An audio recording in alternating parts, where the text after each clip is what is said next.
Welcome to the Old World Fanatics, your Warhammer Fantasy podcast to quench your hobby thirst for all things the Old World. I'm one of your hosts, Grummer, as usual, and you can see I've got a special guest here. I've got Andrew, Josh, and Stu from Miniature Realms. Welcome to Old World Fanatics. Special guest. I was actually, when you came on, Stu, as soon as your video came on, it's almost like I was watching YouTube. I went, oh, I know that spot. The setup, yeah. It's just, yeah. Well, you have that set up. You've got your painting one, but I was just wondering where you're going to appear. So, this is the safe, tidy setup. It's not clean out, tidy over there. And there's stuff you can't see as well. So it's, yeah, this is the safe view. Yeah, I always wonder about that when you go to people who do it full time, what the other side of the camera looks like. Although you have showed your setup, I think, before being, when you're all that. So yeah, no, thanks so much for coming on.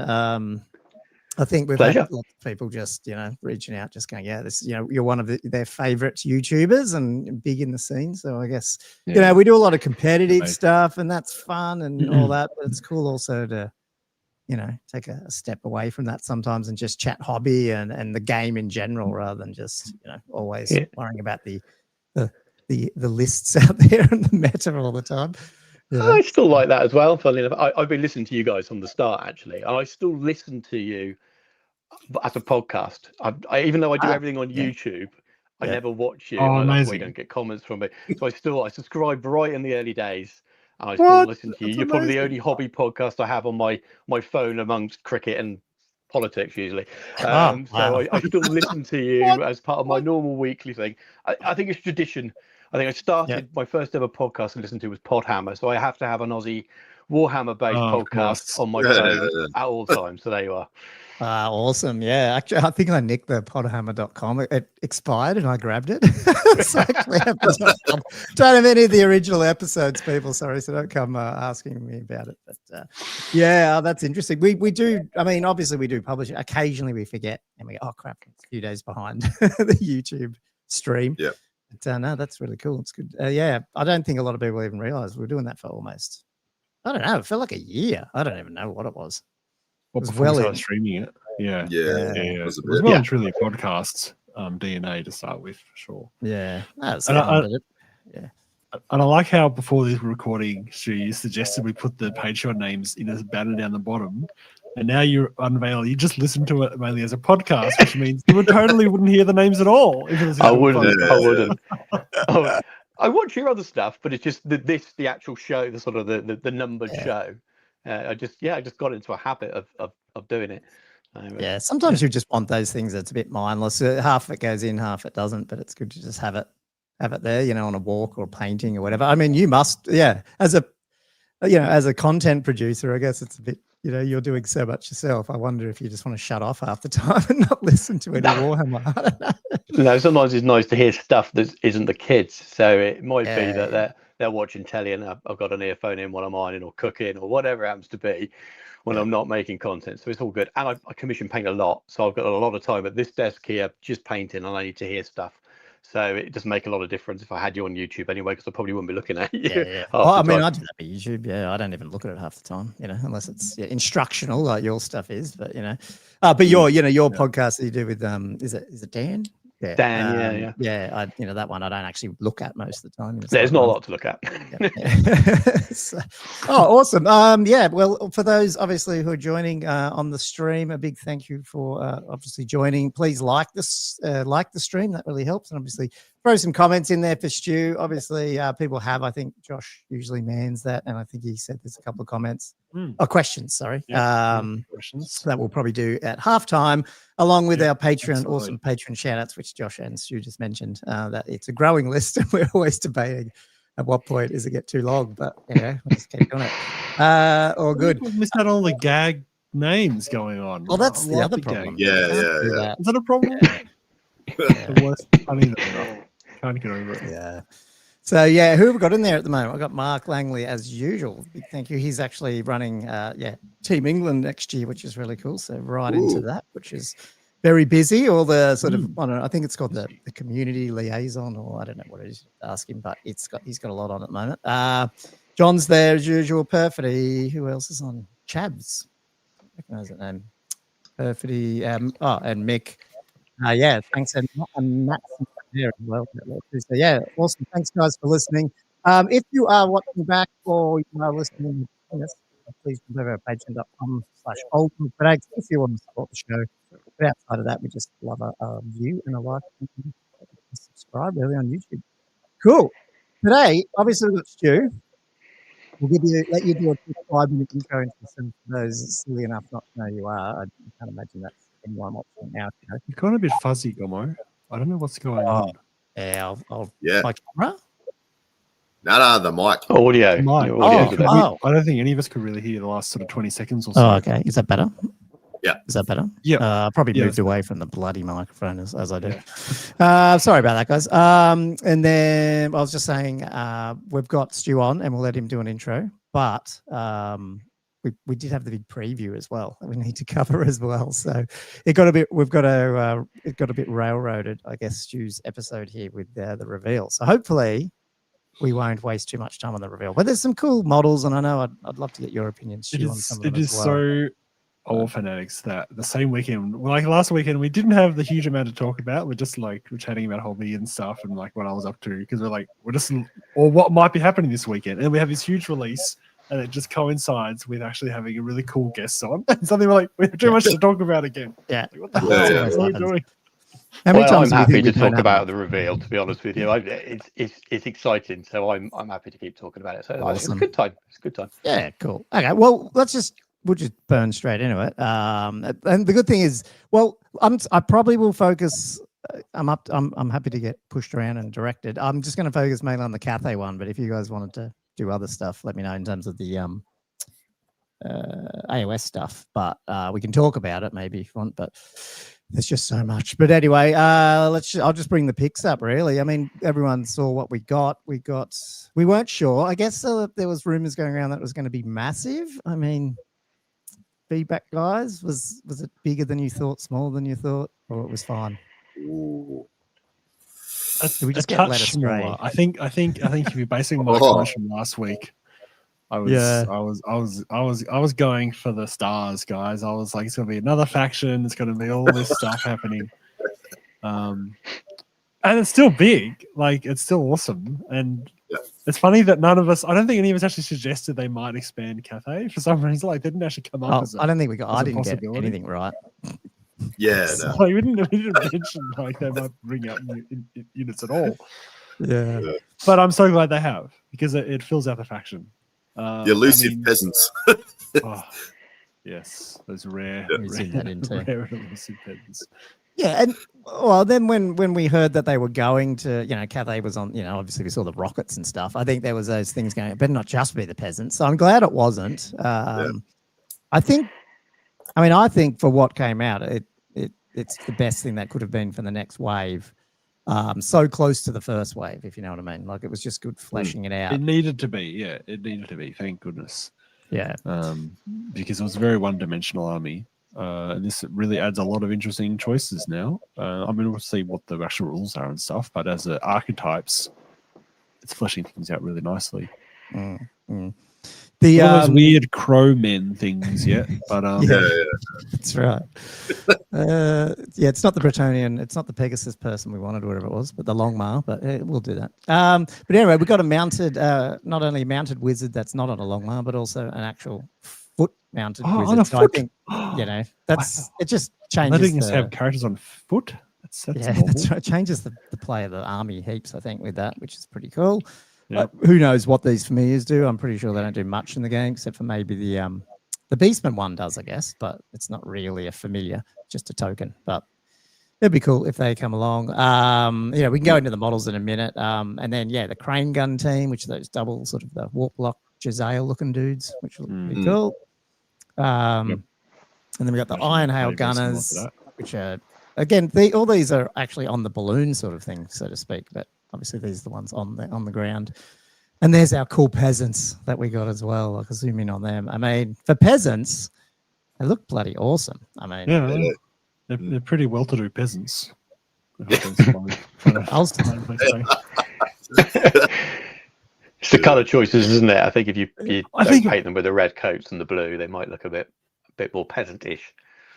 Yeah, you that's probably right. have a good point. And then it looks like the champion's wearing sparkling was a red. Jade Warrior Beautiful. by the looks of his armor as well. Maybe a retired Jade Warrior coming back to Come and help out. sergeants and peasants or something.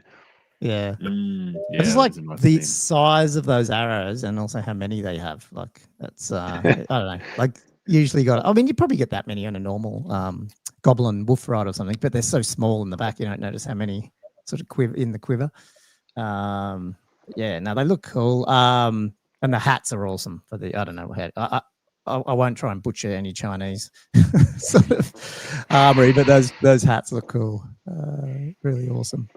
So I think it was really good to get those in, and then obviously the reinforcement box, which I think is one of the first boxes that have characters in it, which is pretty cool, except for the launch box stuff. But and then obviously the Arcane Journal, which is we can talk briefly about that as well, in terms of changing and moving the storyline. So that was our old world release. Probably worth just going around and just chatting a little bit more about the miniatures. Is there any particular ones that just you were floored by or stood out? I guess Stu, we'll start with you if you want.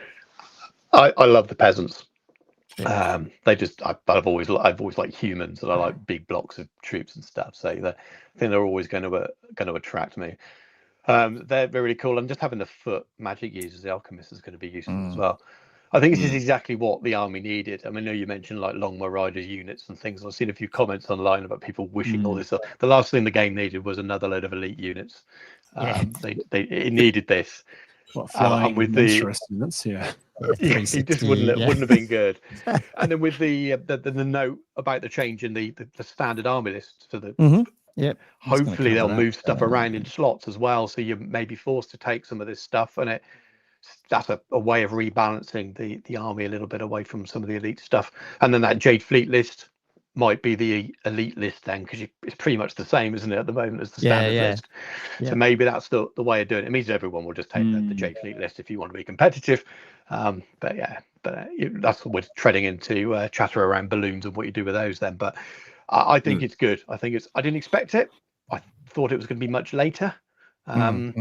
So it was a big surprise to me, but I think it's what the faction needed.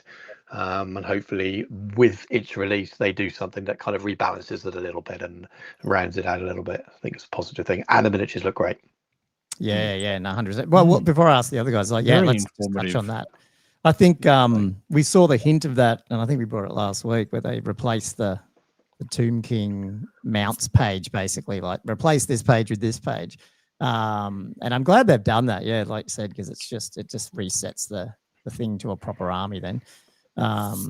And if they can rebalance it with an FAQ and a RADA, I think I'll take a stab of it. Hopefully they don't take their normal Games Workshop nerf bat to everything totally where you don't see a balloon, but we'll see how it goes. I'm waiting for it. Have you painted more than one, Stu, actually? No, just the one. Just the one. I wouldn't have another one as well as they are at the moment. But then it's partly the way I look at the game is different. When I did my review, I looked at it and thought, I quite like the boost it can give to your cannons. Oh, look at this leadership bubble. Here, I can have my general. I can have my general in the balloon. I didn't even think about spamming them and flying around and bombing people. That's just not the way my brain works. And I do wonder sometimes that's the way the game's designed a little bit. They just they're designing it from just as much as a sort of a have self-control kind of point of view. And maybe that's a little bit naive at times, because people will just build the best thing to win as well, and that's fine. So I do wonder whether there was a little bit of that. Some people, they'll just, if they won't take all of that, of course they will. So in my games, my casual games and playing at home and stuff, I've not been taking bombs. I've been using it as a little sort of little mount for my general at times. So there are ways to play it that it doesn't become too crazy. But you can definitely take a lot of stuff. So maybe if they knock some stuff back, I might have a second, but probably not. Yeah, that's right. I mean, it feels like half the problem with any of these things is when you just spam it. If you have one or two of them, it's not usually that big a deal, unless it's maybe 2 Chaos Dragons, but that's a bit different. It's half your arm. Yeah, I know. I really like that. I thought it was just a good way to get it in. And one thing, just touching on like you said about, it was a good way to sort of round it out. And Josh, you brought it up too, is it just really it just makes you feel good about what can come next now, because like they actually show how much they're going to support an army. It isn't just a half army and you have to deal with that for 4 years and then get the next bit. It's like they're going to finish them, which is pretty cool. Yeah. Yeah. I mean, I'd love to see what happens with if they do that with a re-release of an entire range. I'm not sure, but I mean, at least for these, and if we get Kislev, you know, you sort of know the range size you're going to get, which is pretty cool. Yeah, Josh or Andrew, like I know you guys don't have Cathay and you haven't painted any Cathay. I mean, and you haven't played Total War. Did you? No, you played Total War, Andrew, didn't you? Yeah, I Cathay? didn't play. No, I don't. It's not my jam. Yeah. But it does look cool, and I've got to admit, I do like, because there's so many guns already. I feel like it doesn't need more shooting. So I'd probably, like you guys are saying and Stu was saying, go towards the peasants. And I like that awesome flying sort of kite banner. Looks fantastic. It's so good. Yeah, they're not even barefoot like the Empire guys, are they? They've actually got shoes and sandals. Yeah. They're well looked after. Yeah. I like the yeah. Josh, well, you're a bit of a modeler. Yeah. Just making you make the purchase yet? Stop putting me in my box. Every week. I'm more than that. I'm on that. That's right. I must admit, like, there's something about the peasants, and I'm wondering why we're all saying the peasants. And I'm thinking, because I agree about the guns in terms of the theme, but I almost think the models with the guns, they're very static. Like, like the peasants. I mean, they're still a nice, cool block, but there is some dynamism there. There is some individuality there. Whereas the guns, it's like everyone's just standing relatively uniformly, just holding a gun, and the guns are kind of ornate, and I kind of like the 3 little zoom lenses on the rattling style ones on the iron guns, but yeah, the peasants, man, I think it's where the peasants are where it's at. Yeah, I actually look at like the 3 lens things, like they're cool. Oh yeah. Okay, it's almost that celestial hurricane-y thing on the top of that, or whatever it was. Or something was it that? Or, yeah, one of them. I have no idea. Things. Yeah, it's so funny. They're sort of, you know, some of these models were almost from that Age of Sigma, or whatever it was, the Cities of Sigma. They had sort of these type of gun dudes. I actually don't mind though that they did. I mean, this crouching one here, but also missile troops that are crouching, because that, you know, that would be pretty common in any archer type unit, you would think. You know, I don't know if we'll see that in other. You know, I'm sure it's not just Cathay who can crouch down and let you shoot from 2 ranks or something. But yeah. Yeah. But do you think that plays into the rules? You mean 2 rank firing? Yeah, I don't know. Like crouching It could down be. and standing up. It might just be they decided to do it for a bit of model diversity, man. I suspect you might be leaning into it. Yeah. Yeah, the high elves have got the little crouchy dude as well in their archers. Yeah, they're probably just, their hands are so big they look like they're all standing up. But Yeah. hands and heads. Yeah, no, cool. Okay. Yeah, that's. Josh, how many of those peasants would it take to build a monolith while milking a lizard? I feel like that's the most, like, all the fanatic tropes layered on top of each other question. It's not just me that put you in boxes. So dumb. Yeah. Lizards, we missed. they're not lactate, guys. They're not mammals. Anyway. How many things they get wrong in one comment? Yeah. That's awesome. No, cool. That was all that. I mean, I can jump over quickly and look at the pictures. Oh, hang on. I want to get there. Can I just say one last thing with the Cathay? I think the reason why I really didn't see it coming is because they'd already released the 2 whole separate Cathay Arcane journals. That I didn't sort of pick that they would suddenly put out a 3rd book for Cathay so close together. Release more units, and suddenly they've got 3 books now, and it's like this is not what was advertised when they re-released the old world, when we had everything in one book, like 8 armies, and now to run Cathay, especially if you're running Jade Fleet Cathay, you got to have the Forces of Fantasy and, you know, as many arcane journals as you need to run this army. It's a bit odd, isn't it? Books. Yeah, that middle book is odd now. Dawn of the Storm Dragon feels odd. Yeah, it does. Yeah. I still wouldn't have put the magic items at the back, but I'd have saved them for whatever's coming next. But we say that not knowing what's coming next, what's in that next book. But I felt like that if it were me, I would have put a different army of infamy, and I would have put a Marienburg one, a Westerland one in there. Spend those 3 pages on that, 2 pages for the army and the special rules, 1 for a new unit, like Manan's Blades kind of thing. And then kept that kind of some rules in there, but it's a themey book, because story-wise they make sense, the books. It feels, doesn't it? You've got the here's Cathay. Here's why Cathay's in the old world. Oh, and Warburton looks like now while they're away. Well, thought they could leave those pesky peasants to look after, and it's all gone to. So narratively, it seems to work, but it does feel a bit weird having rules spread out. But then on the counter to that, everyone's just using apps and free rules anyway to play their games. So we all had to moan about where all these rules are, but will we really take it? I know some people are, but are we really all taking all these books to games? That's what I thought too. Like, I think they probably know that most people aren't, so it's not that big a deal. But I don't know. Do you want, if you're running the army, don't you want the original, like the actual published books that you've got? I feel like if I was actually running it, I would want what's printed rather than trying to read something on my phone for what my I'd buy it, but I don't know if you don't have to. I just meant taking to an event. Would you always take them all? It's helpful to have on hand if you've got some weird rules dispute about what rule is working well. I don't know. It's just easy to pull out. I find it. I don't know. Maybe I'm just old. Well, I'm not that old. I'm a bit with you. I'll probably have them in the boot of my car just in case my phone died or something. But I buy those. I've got this little. What do you call it, Andrew? It's like I don't know. It's like people call it a yumcha cart, but it's like this little cart thing that you unfold, and it's got 3 layers, and you put your army on it, and you love that thing. And you wheel it between the tables between games. I feel like I might need 2 of them now, just to put all the rule books, the library on one, the army on the other. It's fine. I did skip over this, but sorry, but I do feel like this is probably the first one I feel like they've really they've moved the story. It feels like they've moved the story a little bit more than even what was in the other Arcane journals. Like, we knew what was happening a little bit, that, the Westerland was getting, attacked, and then the Southern Realms, or it is the Border Princes, and then suddenly this is a whole new thing just come out of nowhere. Which it's almost like making the real realm of chaos and the chaos sort of incursion starting to happen a bit more than just like this little scouting sort of,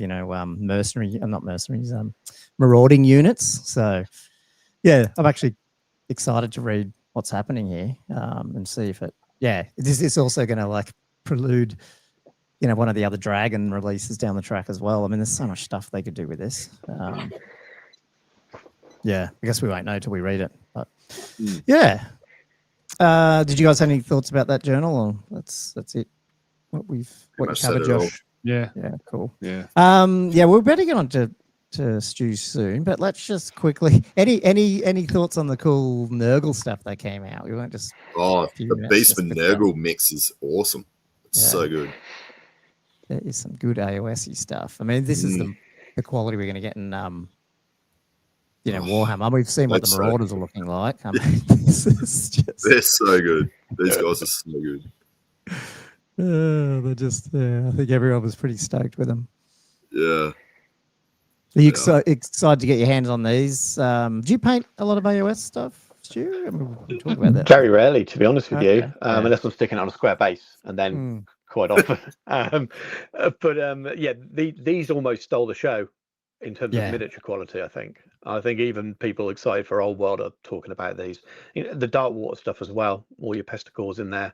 Slightly different styling, but I'm pretty sure that we'll see, as long as they're not too expensive or they're too rare, I think we'll see some of those on square bases as well, if people can get hold of them well enough. I was saying on my stream, box splitting and grabbing some for some characters at a minimum for the Beastmen. They looked awesome. That's I mean, look, Games Workshop hit it out of the park with their plastic figures these days, especially in the fantasy range. No, that's awesome. Anyway, I don't know. Is there anything else you want to cover from the previews, or we're right with that quick gloss over? No, I think that's pretty good. Good gloss. Yeah. Cool. Apart from all their technical difficulties too, I think that's the worst one they've ever had with the amount. I don't know if you guys watched it back, but wow, that was 20 or 30 minutes longer than it was going to be, I think. I stayed up Yeah, and it watched went it for a so I could record, and Oh. I felt really sorry for them because it must be so stressful when you got what 22,000 people at one point watching, and then the Yeah. people in the place. Poor Adam and Eddie sitting Oh, there, they must they have were been sweating running away around. as well, weren't Yeah. they? Oh, God. But I was getting worried because he was like, it was up in hindsight. I think it was because of, sort of just delaying the show a little bit while they fixed stuff. But you know, he was like running off to get stuff, and then he was running in front of the camera and I was like, he's going to trip over a cable here, and like something's going to pull out. Just, take the whole thing down. But yeah, funny. Anyway, cool. I'll bring this down so we've got that face back up. And Andrew, you just whenever you want to do your thing, you let me know. But we can. Oh, No, do you we'll want kick to? in Well, we first. can do it after Stu's intro, maybe. Yeah, cool. You want to? Well, let's do that, Stu. I mean, What? I know obviously we got you on to chat all things hobby, but you know, your background and all that stuff too. So I thought maybe start there just with a quick intro for anyone who doesn't actually know you and what you're doing at the moment, which I don't think they wouldn't. But and then I'm sure there's quite a few, especially with the way YouTube is with Old World. There's definitely a lot of meta-based, list-based stuff, and I dip a foot into it, but I sit outside that circle as well. So there'll be a lot of people that will scroll past my videos for sure. But Miniature Realms is a YouTube channel and also commission painting business. And I cover loads of games, loads and loads of stuff, but it's probably 75% Old World now. As soon as the game came back, as much as I promised myself I'd ignore it, this time round I couldn't. It's my square-based fantasy is my one and only true love in terms of wargaming. So I just it dragged me back in. Absolutely. And it's dominated the channel because of that. So I try and make sure I keep the people who subscribe for other things happy as well. So I still put the odd bolt action painting video on there, the old Napoleonic thing, but it is mostly Old World these days. Wow. Okay, that was one of my doing it for a few years. questions. I was going to ask down the track of because I mean I watch all your Old World stuff and I watch a little bit of the other stuff, but then I was like, how big was where did this start? Like when did you start YouTubing versus commission painting and all that? Well, commission painting was not long after my first child was born. The job I was in, I worked for a mobile phone retail company in the UK that doesn't exist anymore, doing regional HR work, and my wife works in a restaurant chain doing regional work as well. And then we had the first child. We realised we both can't do our jobs now. This isn't going to work with a baby when we're both travelling around. So after 6 months, she got a promotion, and I took some extra paternity leave, and then just didn't go back really. Started painting some miniatures as a bit of a side hustle while I was a stay-at-home dad. So basically, because she was earning more, I got to start playing around with more toy soldiers. So it worked out quite well. That ran that for a few years, and then I've done content creation. Before I had a heresy podcast a few years ago called what was it called? That's not bad. This how many years Heresy ago Fanatics.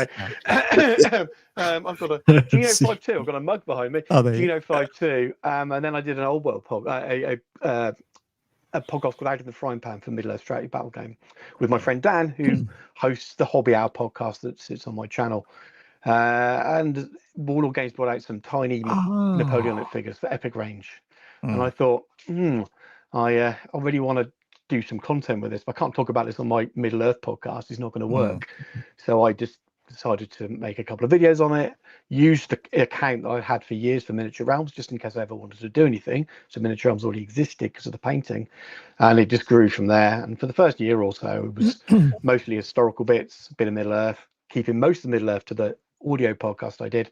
And then Old World came along and it sort of took off then. So the first sort of 5,000 subs or so were historical mostly, and then the rest of it's been since that. I hit 25k yesterday, I think, or the day before. So it's mostly Old World. So I have to kind of balance it. Awesome. Really, it's a bit tricky, especially with the algorithm and the way it wants you to put out one particular type of content.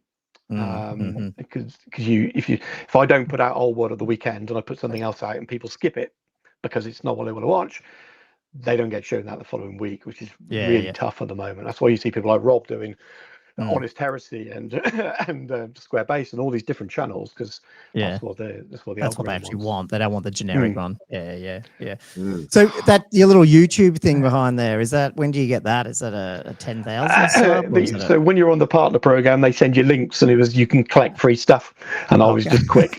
It won't last forever. The middle light used to light up as well, but that's dead now. So it's not the most expensive thing. That's awesome. No, you get nothing. God, You get I nothing. had So you no get idea. 100K, and I'm not going to get there. There's no way my channel's going to get to 100K. So you get nothing really. Small fry. I'd never connected you to the Out of the Frying Pan podcast, because I did listen to that a lot back when I was doing Middle Earth, which I don't mention anymore because I haven't played it for yonks. But I really enjoyed that podcast, Stu. I really like that one. We love doing it, and I still love Middle Earth. I just haven't had much time to play it recently. But we had loads of fun during lockdown. Actually, we went through the whole Quest of the Ring Bearer scenarios in the book, and we played them using cameras, and they talked about it on the audio podcast. It really should have been a YouTube thing, but at that point neither of us wanted to put our faces on camera. So we had lots of fun talking about the game, but it just sort of drifted away as the game went a bit quiet and we were doing other things really. I think just sort of things just die off in that way. But it was good fun, and we still do a bit in Middle Earth chatter sometimes. On this channel now. Well, this channel. Sorry, this is your channel on Miniature Realms. Miniature Realms. Yeah, nice. Yeah. Mm. No, I think we also did that. Like, because that's how I built my modular board based on doing that same thing of doing the Fellowship of the Ring and all that kind of stuff and building those scenarios. But you were doing I that feel like in that was a lockdown, different time, Josh, wasn't it? Yeah, lockdown. That was all during lockdown. It was lockdown. So yeah, we were all doing this at the same time. And then it all faded away. Was that one of the editions in 40K or something like that? Sort of, I didn't screw it, but it was a little bit like that, wasn't it? Like that it came out, then lockdown hit, and then it really was it 7th edition? I can't remember, maybe 8th on their side because of all that sort of stuff. But it's cool to know that some of these other smaller games sort of almost, that was their heyday, like people getting into it because they were at home for once, not at work. So there's a lot of big YouTube channels that you can trace back their growth to just starting around lockdowns. That maybe that sounds bad, I'm not criticizing, but they're good channels, but the numbers maybe wouldn't be where they were if they just didn't jump on that wave at the time. It's been people have had their sort of their step up. You got that. You got you had to have a computer. You had to have a webcam. You had to have headsets. So suddenly you got all the tools for it as well. So I look at. Well, we got Zoom now. Did Zoom exist before? No, well, a little bit before, because I was using it at my startup, and then it just took off. I was like, oh wow, I'm zooming now. Yeah. So, kind of interesting. Cool. That was sort of a bit into the miniature realms, but can I delve a little bit further back in terms of just like how did you even get into the hobby? And obviously, you said you started with commission painting. So like what was that? Like what was your first gaming tabletop thing? Was it still Warhammer or was it something else? Warhammer adjacent, I suppose. I like many people of my age, I'm 47, so I started with Hero Quest as a game thing, and then finding White Dwarf while being sent to the shop for something as a kid. But given some pocket money, coming back with White Dwarf 138, I remember it very well. And there was some, I just recognized the miniatures, I recognized the Citadel logo. I'm sure it was on the Hero Quest box, or at least the Games Workshop one was at that point, so I made the connection, and it kind of went from there. But I was already in a sort of nerdy family anyway. My mum had read The Hobbit to me when I was about 5 or 6 or something, and we'd had a few nerdy books around. I'd watched the Lord of the Rings animated by that stage. My mum had that, and she had there's like it's like a graphic novel of it, but it's photos from the film. There's a little book form. I probably got it around somewhere, but I remember reading that. We had a Dragonlance War on Kryn map-based thing that was made by TSR as well, with little sort of 1 centimeter square tiles that go on hexes, I think, which is weird. But just so there was already gaming stuff around the house. So when I kind of got Hero Quest and then found out White Dwarf, it all came together quite quickly. It's like, this is what it is. This is what that 3rd floor in the toy shop is, with all the weird models. Was your parents playing those things? Like even my mum played a little bit. So she bought the Dragonlance thing with an idea to play it. I'm not sure we ever did, but she definitely loved fantasy, and most of the books she read were fantasy at that time. So she got me into it, I suppose. in that Well, sense. yeah. Not Now that you've mentioned, I had to bring that up because I know you've mentioned Dragonlance a few times, and I've mentioned mine because I just feel like that was one of. I have this thing where it's like I've said it before on the pod where like I can't get into other fantasies very much, and like Warhammer's done it for me, and Dragonlance did, and Middle Earth to some degree. You sort of have to, I guess. It's like you have to like Middle Earth, I guess. Yeah. Where did Dragonlance fit for you? Is it sit up there in terms of the lore, or was that you just got intro through your mum and read some of the books? Or I think I read those books a little bit. I think I tried to read Lord of the Rings and found the prose at that stage, probably about 10 maybe, just a little bit hard going at times. Yeah. The style of writing. I mean, I'm reading The Hobbit to my 6-year-old at the moment. I've already read it to my older child, and even he glazes over at points because of the writing style. So I have to kind of almost summarize bits to him sometimes. Just the dragon just burnt Lake Town, rather than kind of the 2 pages of. Question, Stu. When you read to your children The Hobbit, do you sing the songs? Do you get up and do a jig? I don't jig, I don't dance as well, but I do sing the songs. But it's only because there's just 2 of us in the room. I think if I was in a public setting, I wouldn't be singing those songs. It's a very safe place with your 6-year-old and won't remember it when they're out. Well, hopefully don't. Otherwise, it might be from a bad reason they're remembering it. But you got to sing the songs, especially the dwarven ones. The elven ones are a little bit more tricky. So I picked up the original Dragonlance series back then. I think my mum had them and I borrowed them. So the Autumn Twilight, Winter, and Spring Dawning. Yeah. And when you look back at them now, they're not great. They're not very well written, especially the early ones. But I really enjoyed it. And then the Twins trilogy, a little bit older, a little bit later on, really, really good. And then read Lord of the Rings and things. So they are special and they stick. Maybe because I read them young. Maybe if I read them now, I'd brush over them. But for me, it's Warhammer, Dragonlance, and Middle Earth. I do struggle, like you, a little bit to find space now in my heart for something else. And there's a lot of other good stuff out there that I'm sure I'd love. But when there's always more stuff to read for those things, it's quite hard sometimes to find the time. And that's the thing. And like, if you're the type of person, I think you have to be when you play this hobby, is to sort of go deep on things. You can't go deep on too many. So that's interesting. So when you got into Warhammer, so you said 138, but like, was that, when did you really start, like, not playing even, but like getting the box set, or was it fantasy? Was it version 4 or something? Or? It was 3. It was 3rd edition at that point. So it wasn't long afterwards. I had a next door neighbor who was a year ahead of me at school at that point, and he was probably a year ahead of me in discovering Warhammer. So that helped. And I don't remember where half my stuff came from. I think my mum would have bought secondhand things for me as well. And at that stage, that's like adverts in the newspaper ringing up. There's no Facebook Marketplace or anything, or eBay or anything like that. But I very, very quickly had the 3rd edition softback fantasy rule book and the old regiments box sets. So you'd there was 10 dwarves, 10 elves, 10 Skaven, 10 goblins, 10 orcs, 10 dark elves. So I had that, and the creature paint set, which is the one without the good colours. It's the one with all the desaturated earthy colours. So it's quite hard to. Like vomit brown or something. They used to I think so. It's a video idea I've got, is to find one of those early models. I think it was a dwarf I painted first, and find that old paint set and see if I can do a decent job of it now with not having good paints, not even a proper flesh color or something. But anyway, I think it was Rotting Flesh was the flesh color in that creature paint set, which is not great when you're painting dwarves. But there was that, and then it just snowballed really quickly. Over the next 2 or 3 years, I was playing anything that was in White Dwarf. 40k. So 4th edition fantasy came along, of course, had that box set, and 40k 2nd edition would have been the first first big box set for that. And then Dark Future and did you say you played 40k too? Like you did both? A little bit, I stopped that when I went to uni and didn't really properly return to it until a couple of dabbles before Heresy. It just never quite stuck for me. I like the lore in the background, and that's probably why Heresy fits a bit more for me now, because it just feels like that aesthetics taken over. But lots of fantasy, mostly, with some other games as well, like I say, Dark Future, Blood Bowl, and God knows what other things at that time. There was loads of stuff. Bit of Wrapup.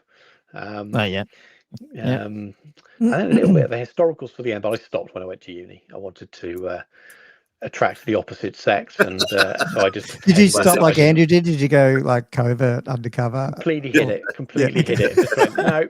The bits with me to uni and when I went to halls in my first year, like really tiny stuff, never got them out. It's just like, whoa, discovered beer and girls. Should have discovered studying as well, but I didn't really very well. But loads of fun, and just completely forgot about it in many ways for a few years. And then post uni, I was still sharing houses with friends, and I started to want to get back into it, but I didn't, and that's a bit of a regret. I wish I bought stuff and hid it. So I remember buying some Imperial Guard to painted 2 or 3 and hiding it. Bought Lord of the Rings when it first came out and hid that. I remember hiding it under my bed, and then when we moved house, I remember being so ashamed that someone would find it. I just threw it all away. Yeah, Crazy times. Yeah, crazy stuff. Threw it all away. That's how Josh found all those Britannias. Lying on the side of the road, literally. In fact, one of my best mates at uni, Wes, who when I was sharing a house with him at uni, and he was supposed to be doing his dissertation, he's usually playing Football Manager on his computer. One day I went into his room and he had some white dwarfs just peeking out from underneath his bed. No porn, white dwarfs. You know, and I sort of mentioned, white dwarfs, and he was like, yeah, okay, yeah. And we just left it. It was almost like neither of us are going to admit that we know what that is. Yes, because you implicitly you're letting on that you know what they are too. It was a safe place, but we still didn't feel comfortable. Makes me wonder, the type of the people who just walk past at uni who were still doing it as well, but you just you didn't really admit it. That's interesting. It's like coming out of the nerd closet. It's like you're in the nerd closet, and then you hide it from everyone, and then you just you slowly share it to people. It's funny, like I did the same. Like you try and suss out if people are nerds, and you're like trying to quietly question them and drop hints. Then it's kind of how I came about finding some friends that also played. It's tricky, isn't it? You think, I found one, and then you find out they're just into computer games. Should I gaming? Yeah, it's just It's like like everyone talks about being a geek, and like when geeks sort of become popular, and then you're like, well, that's not geeky. This is geeky. Come over to my house. That's not a geek. This is a geek. Then you're too geeky, and you're out. That's right. I definitely regret it now. If I don't regret a lot of things, but if I could go back then now, I would have just gone with it.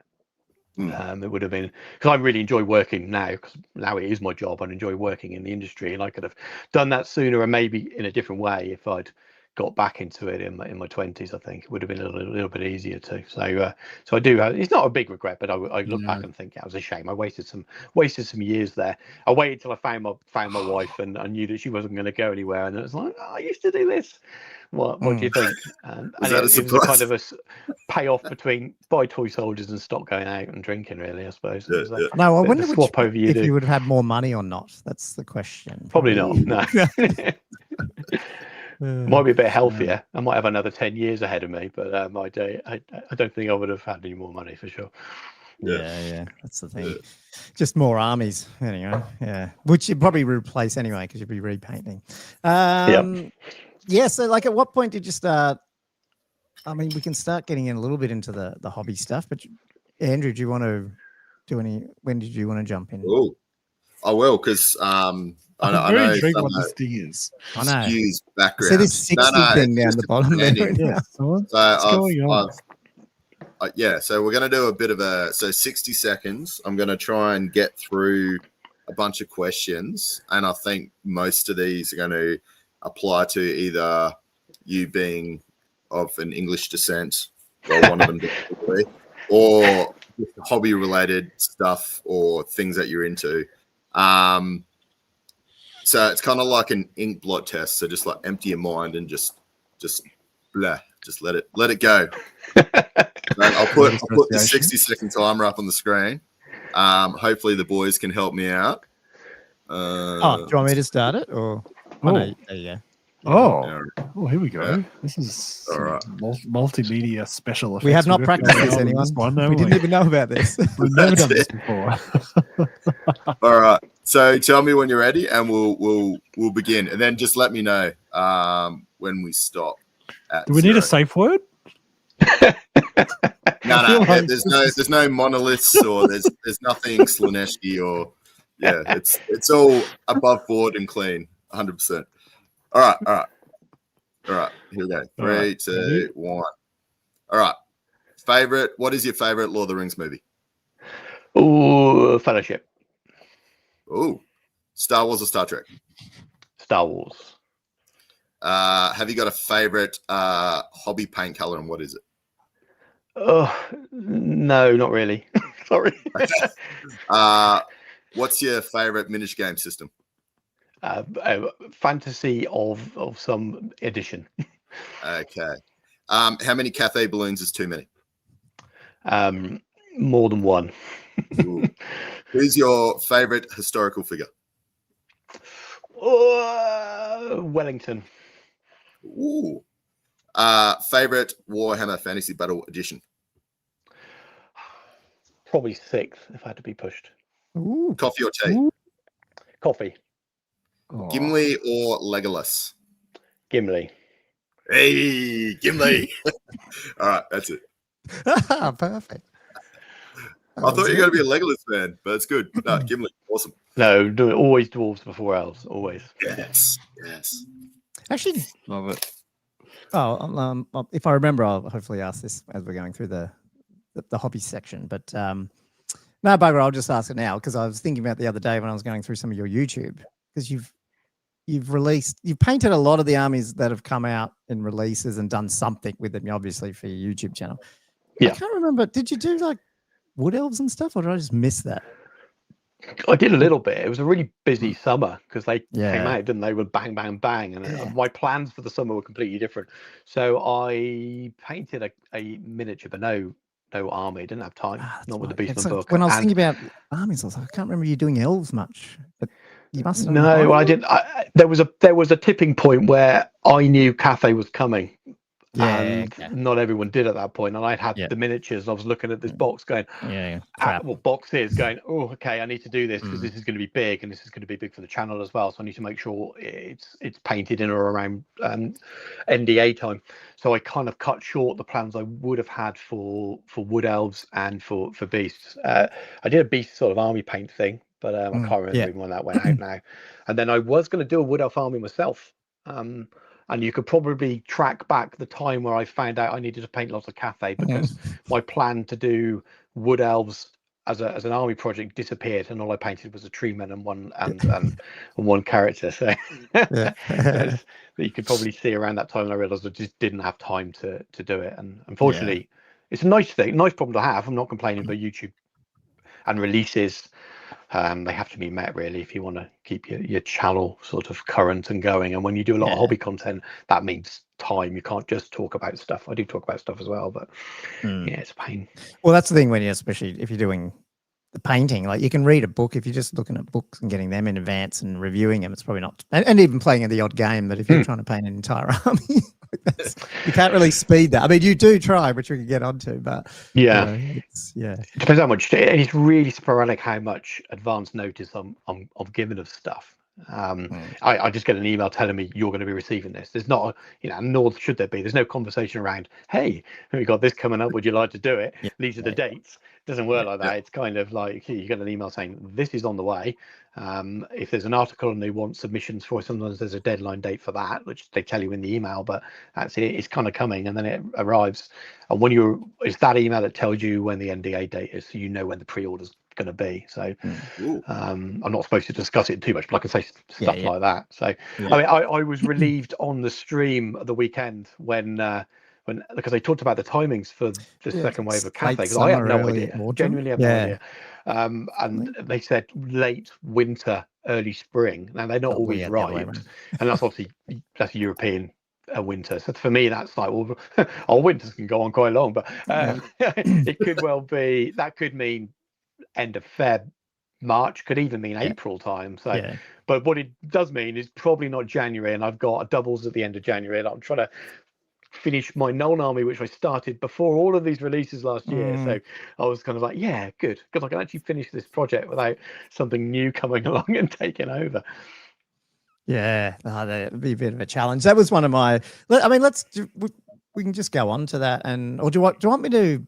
Should I do a shout out? When should we do shout outs? Now I'll just start talking about the hobby stuff, and because I want to get some. I want to start picking Stu's brain about the whole hobby, and we can talk gaming as well. But when I'm saying hobby, I'm talking probably painting, but that's cool.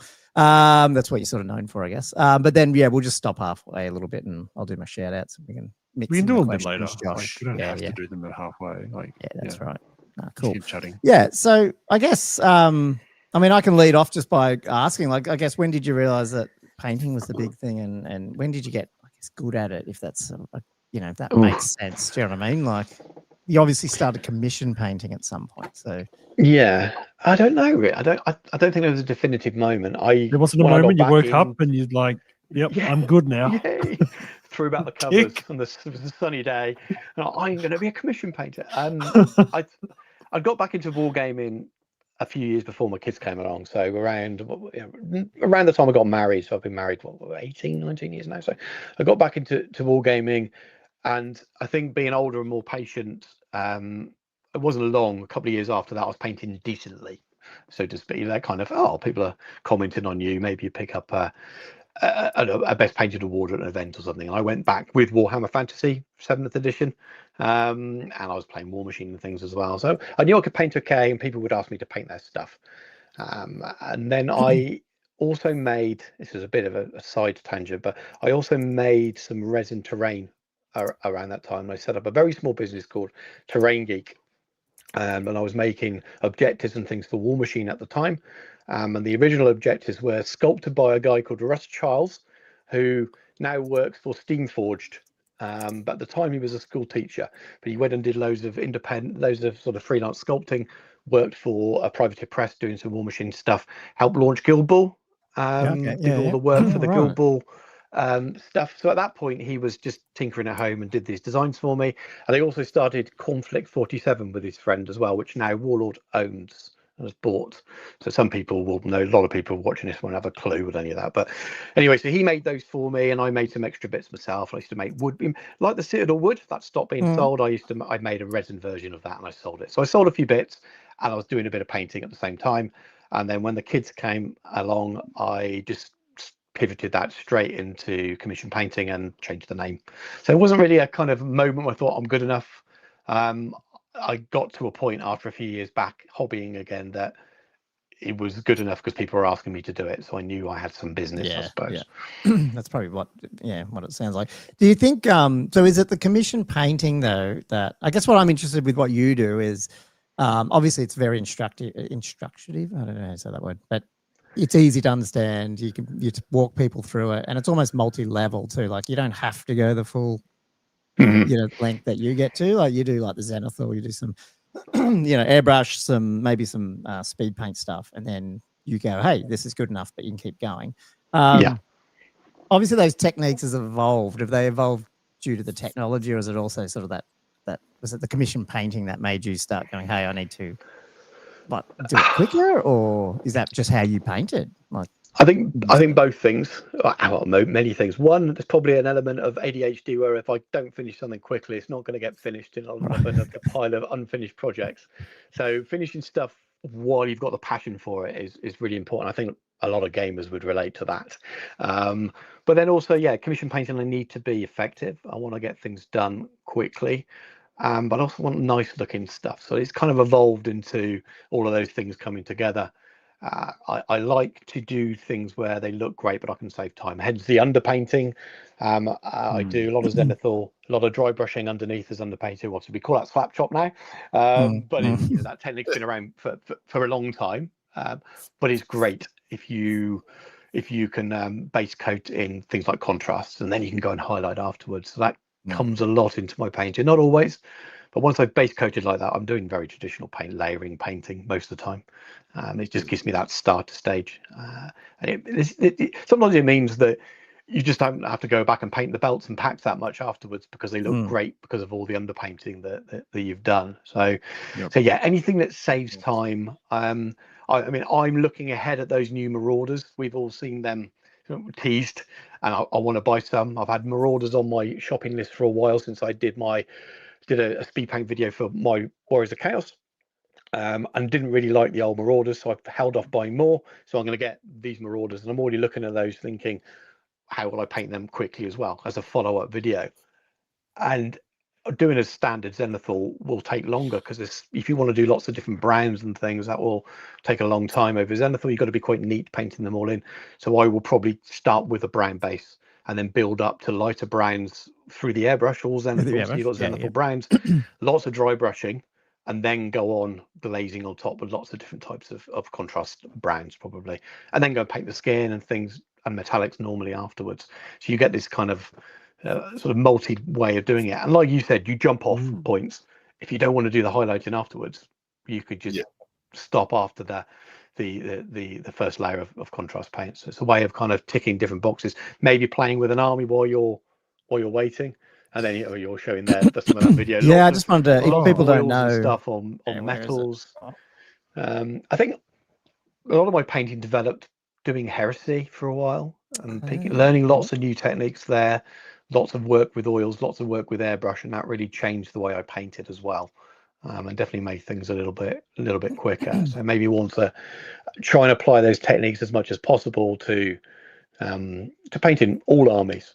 And then making your bases look good. There's lots of kit, but the actual techniques I think are pretty simple. You don't need amazing brush control for a lot of the stuff I do. So yes, it can seem like a lot. There's a lot of stages sometimes, but if you want an army that's quite eye-catching, you can have them while doing a lot of cheating techniques. They're just techniques, but can I ask a question with that? So Stu, what do you feel like? Obviously, you've been commission painting for so long. Where the state is now, when you're talking about like, oh, you've got these cheating things to make things quicker. Ross, the detail of the model seems to be so much greater in a certain extent.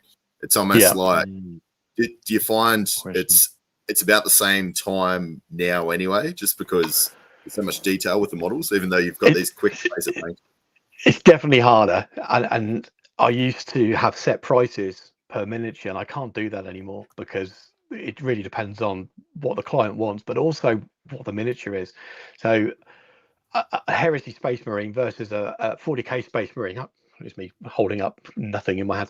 But if you compare the two, they won't cost the same because there's so many extra little bits of detail that they put on the 40k miniatures. They look lovely, but they are a pain to paint. And even if you're painting them at a very basic level, you've still got to put your brush on those parts of that miniature. So yeah, it's definitely changed. Definitely made it more time consuming, let alone building them now as well. You used to just line up all the bodies, line up all the arms. Now it's kind of, I've got to follow the instructions and go through it, or I'll get myself in problems. That's my Cathay dudes. No heads. That's about as far as I got. They did take time. They did take a lot of time. So yeah, it is harder now, definitely. But when you get around to the painting bits, there are still things you can do to cut back that time. But maybe that's another motivation. I haven't really thought about it now. Quick question, sorry, from Old World Behemoths. They've got another channel there from the Sydney boys. Great. Yeah, great I watched them a bit as well. So you could... Yeah. Oh, well, there you go. I'm assuming it's possibly Alex. Is asking for any tips for painting black armor. I like to do it with an airbrush if you're able. I know that annoys a lot of people. I still get comments now with a airbrush. I'm not watching this. Sorry. Yeah. Airbrush makes it so much easier. If you're able, you want to. Black can work in two ways. You can go to sort of a warmer grayscale. You can go to the blues. If you think of the way they're highlighted on a lot of traditional miniatures, lots of other ways of doing it, but they're the two paths. So you can highlight Zenithal way with an airbrush with very, very dark grays or very, very dark sort of black blues. That gives you a subtle highlight, and then you'll find that's quite nice, even if you're just painting all the details afterwards. And then sometimes you can really bring that texture to life with a little bit of battle damage or weathering. If you've got armor, even just a light dry brush that catches the edge of some armor with metal is where the paint's worn away. And suddenly it looks like you spent some time doing edge highlighting and you've just done a light dry brush. The key is making sure it's super, super light so you've not got any streaking on the flat panels. But art black is relatively quick and easy to do if you have an airbrush. It's a lot harder to sort of subtly to layer it up if you haven't, for sure. But yeah, if you've got an airbrush, definitely do it. Definitely do it. Can we talk about the airbrush for a little bit, because I've started doing it, and it's probably definitely from you, and then there's a couple of other artists that I've listened to and stuff that have helped. But like, what are your for the people who still haven't bought one, or maybe they've got one and it's been sitting in a drawer? Like, what are some of those tips that you can give? I mean, it's sound cheesy. Just have a go. They're not as big and scary as people think they are. And also the financial thing. And it's easy to be blasé when I'm sitting there with all this stuff around me. And already said I get review stuff sent for free, but we all spend a lot of money on our hobby. Lots of us spend lots of money on our hobby. We'll buy multiple armies, often have armies sitting in boxes that have never been built, let alone sort of painted. So I think there's quite often there is financial stretch there for people to give it a go. You don't have to buy a really expensive one, but at some point think, should I buy this next army I'm not going to build and paint, and try and maybe reinvest that money into an airbrush. But start cheap, buy yourself a cheap compressor with a tank if you can, to stop it overheating and stop it being quite as noisy, particularly one that comes with an cheap airbrush. Really good to try it out with, and just play around on some paper, get some kids colouring books, and you'll find that it's easier than you think to stay within the lines. And once you kind of learn that first little bit of control on your airbrush, it's a bit like in fact, it's far easier than driving a car. But if you're in a parts of the world where you still have a car with a gearbox and a clutch, it's easier than that. And if you've learned how to drive, you'll know that so you don't think about it very, very quickly. So once you got used to the basic control, you're away, you're fine. And the amount of people that will go, I finally tried it, God, I wish I did this years ago, because it just saves you so much time, even if it's just for putting base layers down, which a lot of people start with, or priming. If you're in parts of the world that get too hot in the summer like you, or too cold in the winter like where I am, and if you spray outside, your models are going to be messed up. So it's great for that as well. But primarily for me, it's getting those base layers down. So I mean, it's a huge topic. It really is a huge topic, and videos in themselves, which I still haven't made. People ask all the time, make an intro to airbrushing. Yeah, there's so many. I was going to start one just I was going to call it a noob airbrusher for noobs by a noob, because I'm only just getting into it. Like, there's some. I would go ahead and do it. I think there's some real there's some legs in that. I've got to put this up as well. Sorry, because you've reviewed these as well, and I've got one of them. They're awesome. They are really good. I'll mention one of the first videos I watched on airbrushing actually was an Aussie guy called Andrew Gallay. Used to play fantasy. I think I heard him on Podhammer. I think played War Machine. Had his own channel, and he got into, this is going back 15 plus years, got into airbrushing. And the initial kind of, this is what you need, this is the cleaning pot, these are the brushes, were from watching his video, learning how to do it himself through what he's purchased, and going on after maybe he'd been airbrushing for a couple of months. These are the first stages. People really connect with that, so you should give it a go. Really give it a go. Yeah, because it's all those little things like you've learnt some things, but you know that you're probably still not doing it 100% right. But someone's going to run into the same thing that you just ran into. And the things I was scared about were things like, it's not scared, but it's just like, when you first tried it, it took you 10 minutes to switch a color or clean the airbrush, or like that sort of stuff. And it actually doesn't take that long once you get into it, but it's learning it, and doing it, and then finding the tips. So and you learn by mistake. There's a lot of stuff I do now that technically you shouldn't do or you don't want to do, and and people will say, what's your PSI? Well, it depends on your airbrush, depends on the compressor, depends on the atmospherics that you're painting in, depends on the job you're trying to do. There's no set things. You've got to find your own way. And it's the same with so many things, isn't it, really? That sounds a bit of a cop-out answer with it, but you do have to do a lot of that learning yourself. So go watch the basics, what kit you need, how it works, but then the big learning then comes from drawing on a bit of paper, colouring book, playing around with some old miniatures, just getting used to the control. Once you know that you can get paint mostly where you want it to be, that's the first stage, and then the learning after that is just like painting with a regular hairy brush. You learn over time through practice. So you think you definitely should do. Well, maybe we can do some kind of collaboration on it. We do a first pick, and then we meet up and do a follow-up kind of thing.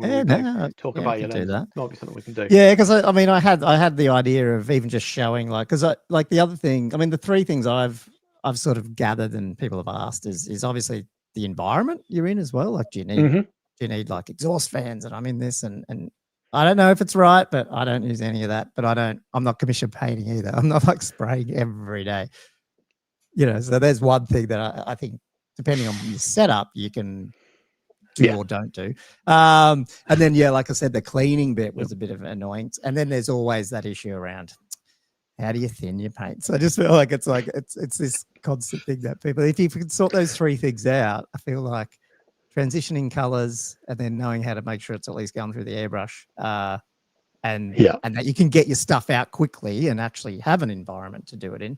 I think if you can solve those things for most people, they'll use it more. But I agree. The space thing, or where you can airbrush. If you're in I don't know, a 1 or 2 bed apartment or something, and you're hobbying next to people, it is harder because you don't want to be. You're atomizing all these paint fumes. You don't want to be filling. You should be wearing a mask yourself. It's all well and good wearing a mask when you're killing your wife. You can't have everyone in the house watching telly with masks on because you're doing some airbrushing as well. So yes, maybe having a strap and that adds cost, but I don't in here. I just spray directly over my desk, because when you get control, you're not atomizing paint as much either. But it does still get that, this is a workspace for me. If I don't clean my laptop screen in over a week, I can run my hand across and go, that's not just dust, that's paint as well. So it does get out there, and it is important to worry about. And I spray airbrush right next to my laptop, and it's like a $6,000 laptop. And I'm like, I do put a little cardboard thing up next to it, but that's about it. And it's not paint that's got on it. It's friggin' my the little squeegee bottles that you use to clean out the airbrush. Like if you miss or you squeeze too hard, it just shoots cleaner or water like halfway to lands where I'm sitting right now. Maybe hits the back of the laptop. So, I tried to separate mine a little bit. Okay, my good. Let's do some. And my screens are here, so my paint all goes over there. Let's get some questions in there, because I haven't even looked at the chat, man. It's been too. Oh, I've been trying to. It's going so quick. I'm like, I can't keep up. So first was Old World Behemoths. So any thoughts on the new Vallejo True Metallic Metal range with base wash highlights? I've not tried them. I don't know if you guys have the new Vallejo ones. No, not the new ones. I've heard good things, but I haven't touched them. I'm searching for a new metallic range that I can settle into, so I might need to give them a go. Because you were really big on, and I bought them because you said them. Is it the AK range with the what's the brown one, that the metal?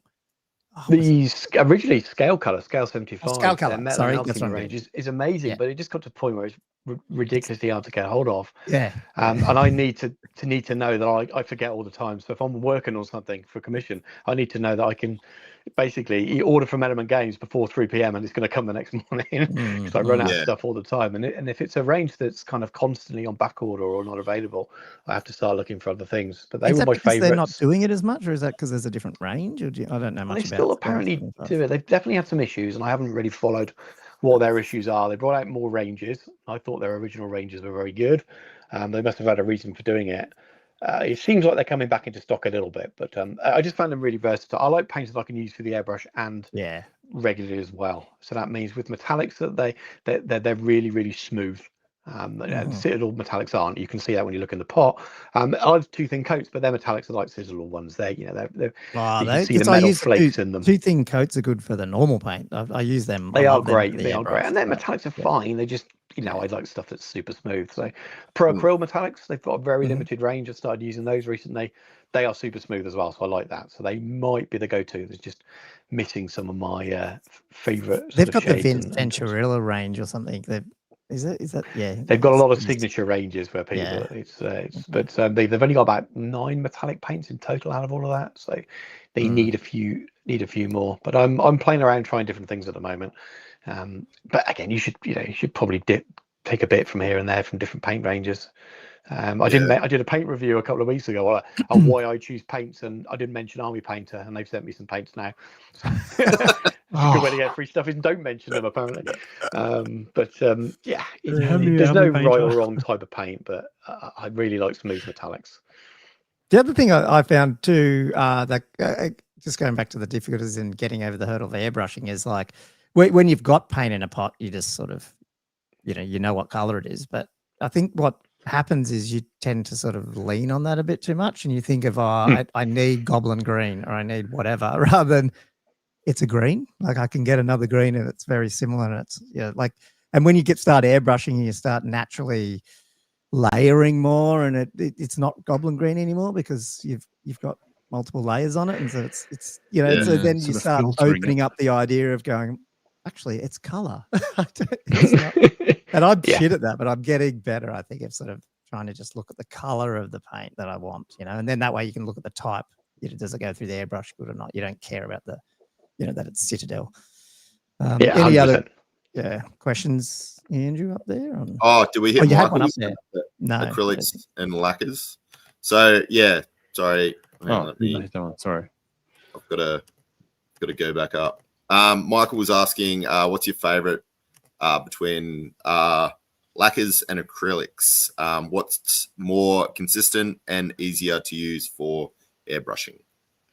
I use almost exclusively acrylics for the kind of work I'm doing, to be honest with you. Back in the days of when I first started using the airbrush with Heresy stuff, I did have a lot of Tamiya stuff. That was quite fashionable at the time. There's some really lovely paints, but I think there's nice enough alternatives, which means you don't need to have another type of thinner to work with them. So that's why I do, because I'm mainly painting wargaming miniatures. Especially now, it's a lot of natural stuff with fantasy stuff. Less and less, a lot more organic stuff, I suppose, rather than armor all the time. Acrylics are just easier, especially inside it. That as well. Yeah.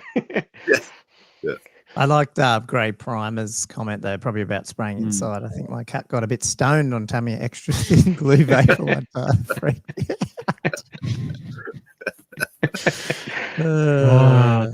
Yes, they are small animals. We've all been there, I think. You've got some sort of any other comments back there for but the guys on the chat just definitely send us, because we might as well just keep chatting about.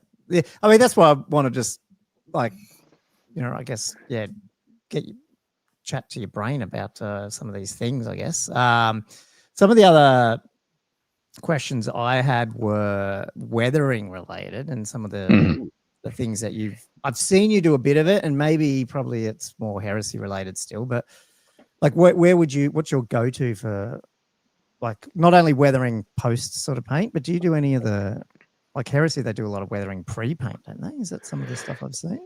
You can do, you can put down sort of, I used to use hairspray for it, but you can put down layers before you spray your paint on, which you can then rub off against. What do you mean hairspray? Can you explain that one? You can use just hairspray. Obviously, I'm not using hairspray. I don't think you are either, Gomo.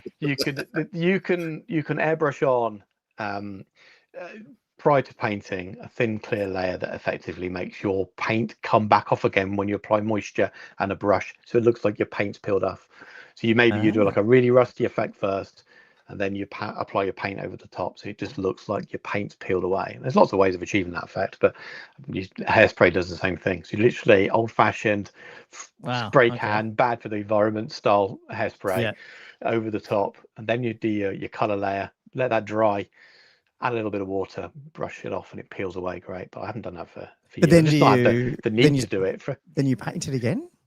You seal it after that. So you actually want the effect that it looks like the paint has peeled and bubbled. Well, it has peeled and bubbled away, I guess. That's why it looks good, because you're achieving something that looks realistic. But you want something underneath that looks good. So if you just point the black, it will just show you the black again.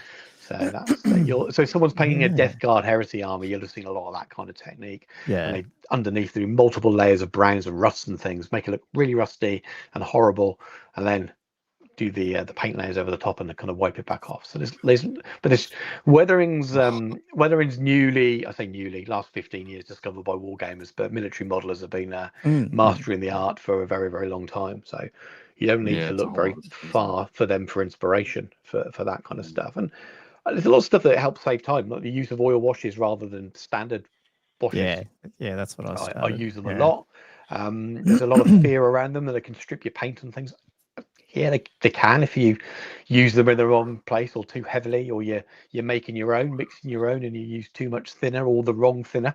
You want to be using artist thinners. You want to be using Santador and things. You don't want to be using the stuff that you get at the DIY store, because it really will take the paint off. And it also depends where you apply it. If you can get away with applying oil washes on metallic paints if you want to wash armor, say on some Britannia Knights. Without it causing any issues. You don't have to do an extra layer of varnishing beforehand, because metallic paints are pretty robust. They don't wear off. Whereas you're sticking over contrast, then you might have issues, because contrast is so thin and that can rub off on your hands. So it's just learning what works and what doesn't. But I love using oil washes because they don't pull the same way. They take a long time to set, so you can wipe them away from the flat surfaces. So if you've ever put an oil wash on and you think, oh, it looks good, but I've got that big dry stain across the center of that panel, you just don't get that with oil washes. And then when they dry as well, they weather. Looks different. I don't know what it is. It different. It just sort of it goes sticks in all the recesses and really looks like it's weathered and shaded at the same time, rather than just sort of recess shaded. So and you don't have to slap it all over you as well. You can just put it in the gaps in your panels and things. So I very rarely use. In fact, I can't remember the last time I bought like a standard wash, because I just use oil washes for it. So yeah, I was going to say, because I guess what I haven't done, because I've only done one army that's oil washed, which is Beastman, perfect army, like to learn on.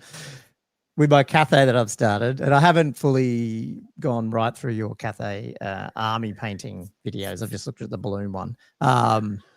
So you'd use it all through there as well, basically, or at least in area. Yeah, but I don't. Again, it depends on your style of painting. If you are a base coat wash, then highlight up, you might find it's doesn't work quite the same way for you. I don't use washes an awful lot at all now, apart from on armor or weathering. So I'm not using it much on fabric and skin and things. I'm layering up, really. I'm working start from that darkest point with a black prime and zenithal with white or with colors, and then layering up after that. So I'm leaving the shadow in there already, building that contrast, as in between light and dark, not the contrast paint, because of the way I paint. And then the finishing touches are with oils. So there's I'm not saying here throw away your non-oil and slap a burnt sienna wash on it, because you might have issues.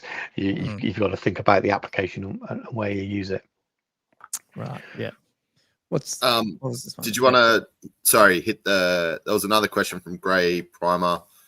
Really good question, actually. So we're saying, when I finish one of my big diorama builds, I like to paint a fun mini as a bit of a palette cleanser before starting my next project. So do you take a breather like this between projects? Obviously, you'd have some pretty big projects, I'm guessing. Yeah, I try to.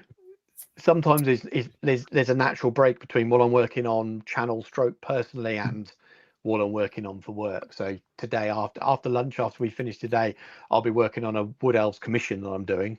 But then this evening, if I paint again, I might be cracking out something else that I can't talk about. But it's kind of I kind of naturally get that, and then I will get stuff where I quite often just paint one miniature for a video for YouTube a lot, and that might be for bolt action, it might be for something. So I might paint a US airborne troop, and I know I can only paint one, and that just works as a really nice palette cleanser by itself. So I think it happens more naturally. But if you're not able to do that, then you force it, because it is actually quite nice. It's just to enjoy painting for the sake of it. One miniature, not having to go through, I've got another 19 of these. Exactly. Now the brown is it can be a bit soul destroying at times. So yeah, I recommend it, but I don't always follow it. I mean, with that, what are some of the pet projects you've mentioned? You've been doing that Nuln one as well. I mean, you would struggle though, I'm assuming, given that you do it for the channel and you do it for job. Yes. Yeah, simply it's a lovely problem to have, but the releases that we've had, I think from the summer, your winter, when they launched Wood Elves, Beastmen, and then we got Cathay, it's not really slowed down. We had that horrible lull, didn't we, between Dwarves and Warriors of Chaos, and we thought, oh, twiddling our thumbs, waiting for something, and it's not really slowed up now. And from a channel perspective as well, as I said, I need to keep on with that, and it's exciting, so I want to do it. So it's not a problem, but it has been hard. So I started all that Nolan army off. I was going to take it to Throne of Skulls back in January. Didn't make that. I was in basically I messed up the dates. I was in Disneyland Paris, and didn't get back till the date very, very late the day before, so I couldn't go to that. And then it was kind of like, well, I'll make it into an Armies on Parade board, and Cathay happened, and Cathay became my Armies on Parade. So Nolan is still there. Cathay became my doubles army as well for summer. For Throne of Skulls, didn't make that either. So Nolan is now back as my doubles army for the end of January for Throne of Skulls at Warhammer World. That's the plan. Is it? And that's hence the sigh of relief that it looks like new Cathay might be not coming till after that. So I can focus on getting doubles. What does that mean? Is that done. 1,000 points? Is it? Or is 1,000 points each. Oh, okay. Yeah, on my finished armies, I've got lots of stuff finished. I've got my dwarves all done. I've got the stuff I speed painted done, but the Nuln stuff, I barely painted beyond what you've seen in the video. So it's like, hey, that handgunner you saw me paint, the rest of the unit are just black. Yeah, it's a little that one Imperial Dwarf. Yeah, that's him. So I've got to go back and do it. But luckily it's 1,000 points, so I can focus on the units that I'm taking, which will include my war wagon as well. So I need to get that built at least. I'll ask another question. So, like, I've heard a few people say, "Don't do for a job what you love." It seems like you don't have too much of a problem, because obviously you keep these side projects going as well. Did you find, is there any sort of diminish in your own sort of hobby love, or it's just part of who you are? You love it? Yeah, not really. And I've had the question asked a lot of times, and I've never had that motivation problem where I can paint for work most of the day, and then in the evening I can still be super motivated to come back and do some of my own hobby. Don't get me wrong, the commission painting is probably the least enjoyable part of all the stuff I do, and as the channel grows and it's earning me a little bit of money, it's sort of, I'd love for it to take over more and more, and I can cut down the commission work. But the reality of that is, YouTube doesn't earn enough, as you well know, to make that an easy change. So the commission painting is not going anywhere anytime soon. And I don't, joking aside, about my channel hitting 25k subs, it doesn't mean an awful lot, to be honest with you.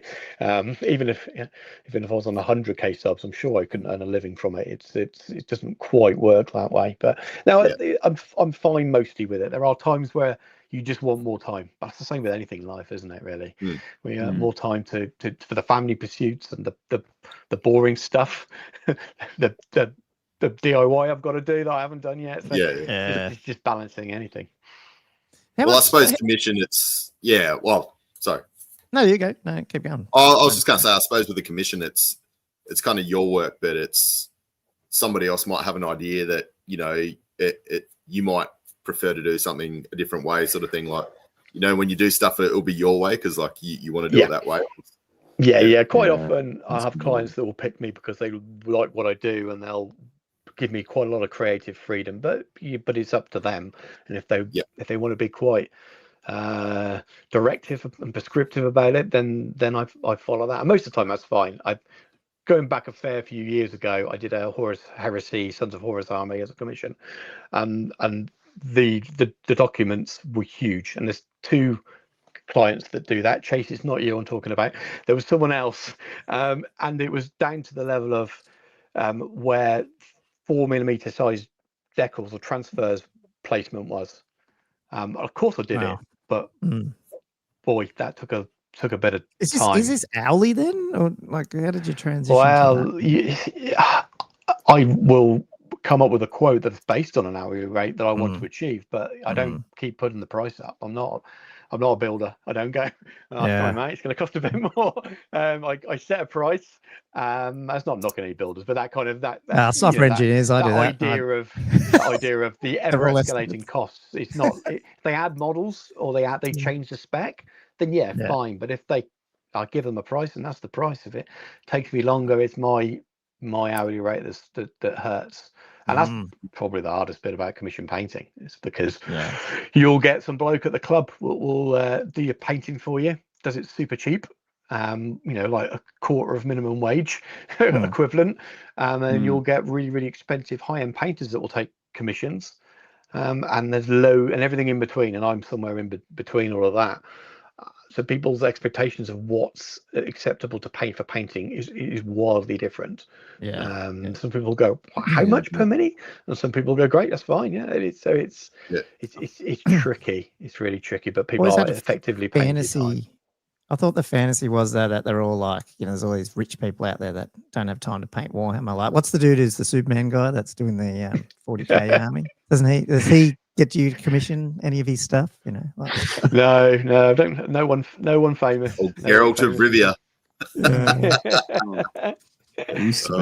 No one famous at all. But these are just normal hobbyists, really. Maybe some with a nice amount of expendable income. It does vary by nation. Some Andrew's seem to be richer than others. Oh yeah. I definitely have. Sorry, I didn't realize Cheap was asking this question before. I didn't realize either. Yeah, he was looking at reviews. I think he's looking at getting to airbrushing, and then he was asking for a suggestion about the nozzle size. Someone asked about Glary earlier on as well, and I forgot to sort of circle back to it. I've been using a lot of Glary airbrushes because they sent me them for free, but they are genuinely good.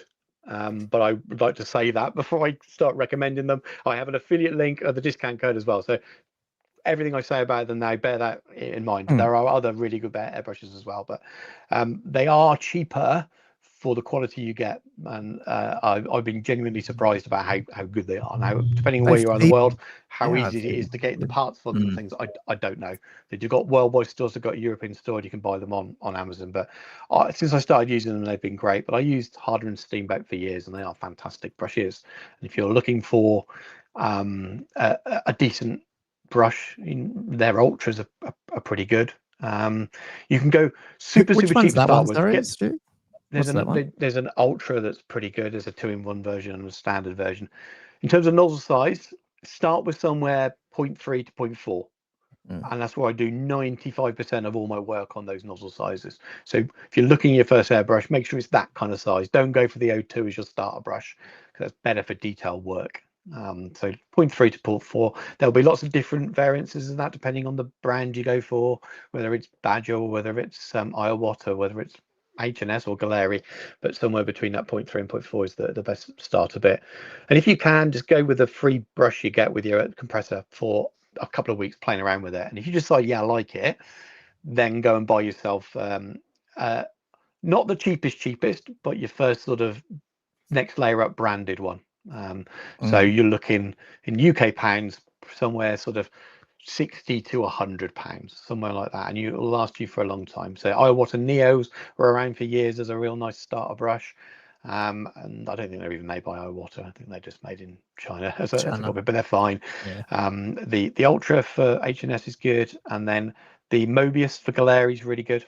They do a 0.3 version of that, and I don't know the current price from it, but when I got it, it was around the 75 to 85 pounds mark. And it felt more like £120 airbrush. So I think they're pretty good. So check out those. Just watch lots of reviews. Like anything in life, go and watch a lot of reviews and then make a decision based on. I think that's half the problem, though. You go to YouTube, you're like, there's too many. Yeah. I mean, I'll get standing in that shampoo overwhelmed. Well, I mean, the other thing to think about, I think you tip around like things like the nozzle size, I feel, is the important bits, because I feel like an airbrush, for the amount someone's going to use it initially, especially if they're learning, I don't even know what a bad one is versus a good one, like in terms of I don't know, like it's not going to fall apart in your hand. No, The cheap ones are a lot better now, but they used to be a really noticeable difference. To give you another car analogy, you know, that first car you used to rattle around in when you were a teenager, and then you move up to your first nicer car, and you're like, oh, this is a completely different driving experience. I don't have to swear to get it into third. You know, it just works, and you do get that feeling a little bit when you move on to your first well-made airbrush. I think you're just like, this just feels better, feels right, and if the action is smoother, you will find it easier to do what you want to do, and you're more likely to want to keep airbrushing as well. So that's what I'll often say. Like, if you're committed to it, you know you want to do it, you can even ignore that cheapest airbrush that you get. Save that for just putting varnishes on or something, and go and buy yourself. Don't go £200. Don't go and get yourself the most expensive airbrush out there, but go and spend a little bit more and get yourself a good mid-range one, because your early experience of it will be quite good. But I'm always conscious of saying that when, you know, it's a lot of money. You're buying your booth, your compressor, your airbrush, and then you need, at a bare minimum, you need cleaner and thinner, and an airbrush pot and some cleaning brushes. You're going to be talking, you're going to be edging towards £300, aren't you? It's easy to do that. So God knows how many dollars that is, about 1.3 million or something these days or something. No, it's GWR pricing it, are they? You'll be all right. But it's kind of it's expensive to get into, but once you do it, you'll be well on the way. Yeah.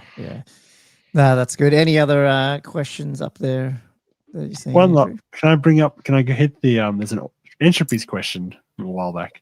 Would oil washers be suitable for terrain such as phallic style monoliths? Well, you can get oil paints in any color, obviously, so you could make a lovely purple or pink wash if you needed to apply it and shade something phallic. I'm sure it'll be fine.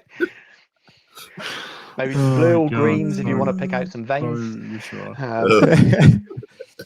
Having said that, I mean, the whole terrain thing, like that, especially with the amount of great resin terrain out there now, you can either buy it yourself and get it printed, you know, all that sort of stuff. It's a great way to like one of the first things I was airbrushing was hills and stuff, and just some rock, just because you get two different colors and you blend them together or whatever, and suddenly you're like, oh wow, it's so much quicker than painting it, and then a quick dry brush or whatever, or just oiled it. Like I just used at the time I was using like one of those acrylic ones. It wasn't a real oil, but it just sort of went, wow, came out way better than I thought. And that's when I went, I just picked an army beastman and went, I'm just going to do it. And I have struggled to not like spend so much time on like, you know, when you paint with your brush, you touch everything. Whereas when you airbrush, sometimes you try and just get away with not touching everything on the model, you know what I mean, with a brush. Yes. There's always the moment of, should I do more? But also, if you're using an airbrush, you don't have to see it as I need to paint every part of this miniature with an airbrush. Sometimes you're just picking out, what's the most time-consuming part of this? And if it's a miniature with an army with lots of skin, so that being semi-naked marauders of the old type, or beastmen, then you can go, well, 90% of this miniature is going to be this kind of skin color. So let's use the airbrush for that. Then go and do the rest of it with the hairy brush afterwards. And I think that's something I definitely picked up from painting heresy armies. And wow, I can get the base colors down really quick, and then I'll put the airbrush away and do some of the other work. I think that's where the oil comes in and plays such a good complementary part, because you can blend. It doesn't matter if you get overflow, like you can blend it with the oil by either pulling more off. You can hide a lot of things with oils, and just the same as you could with washes. But as I said earlier, it just gives you that bit more control over the areas you don't want the wash or the oil to be sometimes. Yeah. Can I interrupt a little bit and go? Yeah, I think it's time we have to give the masses what they want and read out their names. Oh, okay, right. Cool. They've all been waiting, anxiously waiting for the name to be read out. I have an OH&S question for Stu after that, but that's okay. Well, let me find our patrons then. Yeah, that's it. I wasn't prepared. Cool. Oh, yeah, well, it's not half time, but we're getting through it all, which is really good. This is our paid patron shout out, and then I think Josh has a few questions as well. Sorry, my videos, like I have been using my computer non-stop with a lot of work. I think I have too much crap running, but you can deal with it. A laggy video. Anyway, so big thank you to Mark Is it like Hewitz, Steve Sabismus, Amble of Doom, Western Sydney Wargamers, Sabismus. Feud Owner, Nicholas Carew, Vinny, Louis Spagno, McCallan, ASB, The Great Bray Shaman, King Pash, Tom Pickard, Not Matt, Jess Tours, Adam Lamb, The Orange Juicer, Matty, Firebird 7137, Peter Holman, The Great Mark Langley. I'm just going to add stuff to his name now. Matt Hinton, The Right. Old Warrior, Love it. Silver Dave, Sporadic Saturday, Mark, Nick, Chris Bowler, Drunk Hammer Mate, Ben, Shooter Louie, Benoit, Cam the Dentist, James McKellen, Liam Fallon, Tommy Kublin, Jay McBride, Flat World's Edge, Jelly, because we've missed Sexy, he's gone. Error of the Old World, Jelly's just Killher, regular jelly. Sorry, jelly. Tommy Dogs, Matthew Clyde, Matt Morris, Perfidy, Grip, Jess Tours, Wood Duck, Josh Griffiths, Nananum, Daniel Broadstock, Because Page 2, Elliot Mitchum, Gilthos Draconos, There we go. Diesel. Oh, no, this is interesting. Oh, Denny no. Gamer, What- Robert yeah. Z, Juice de Cock,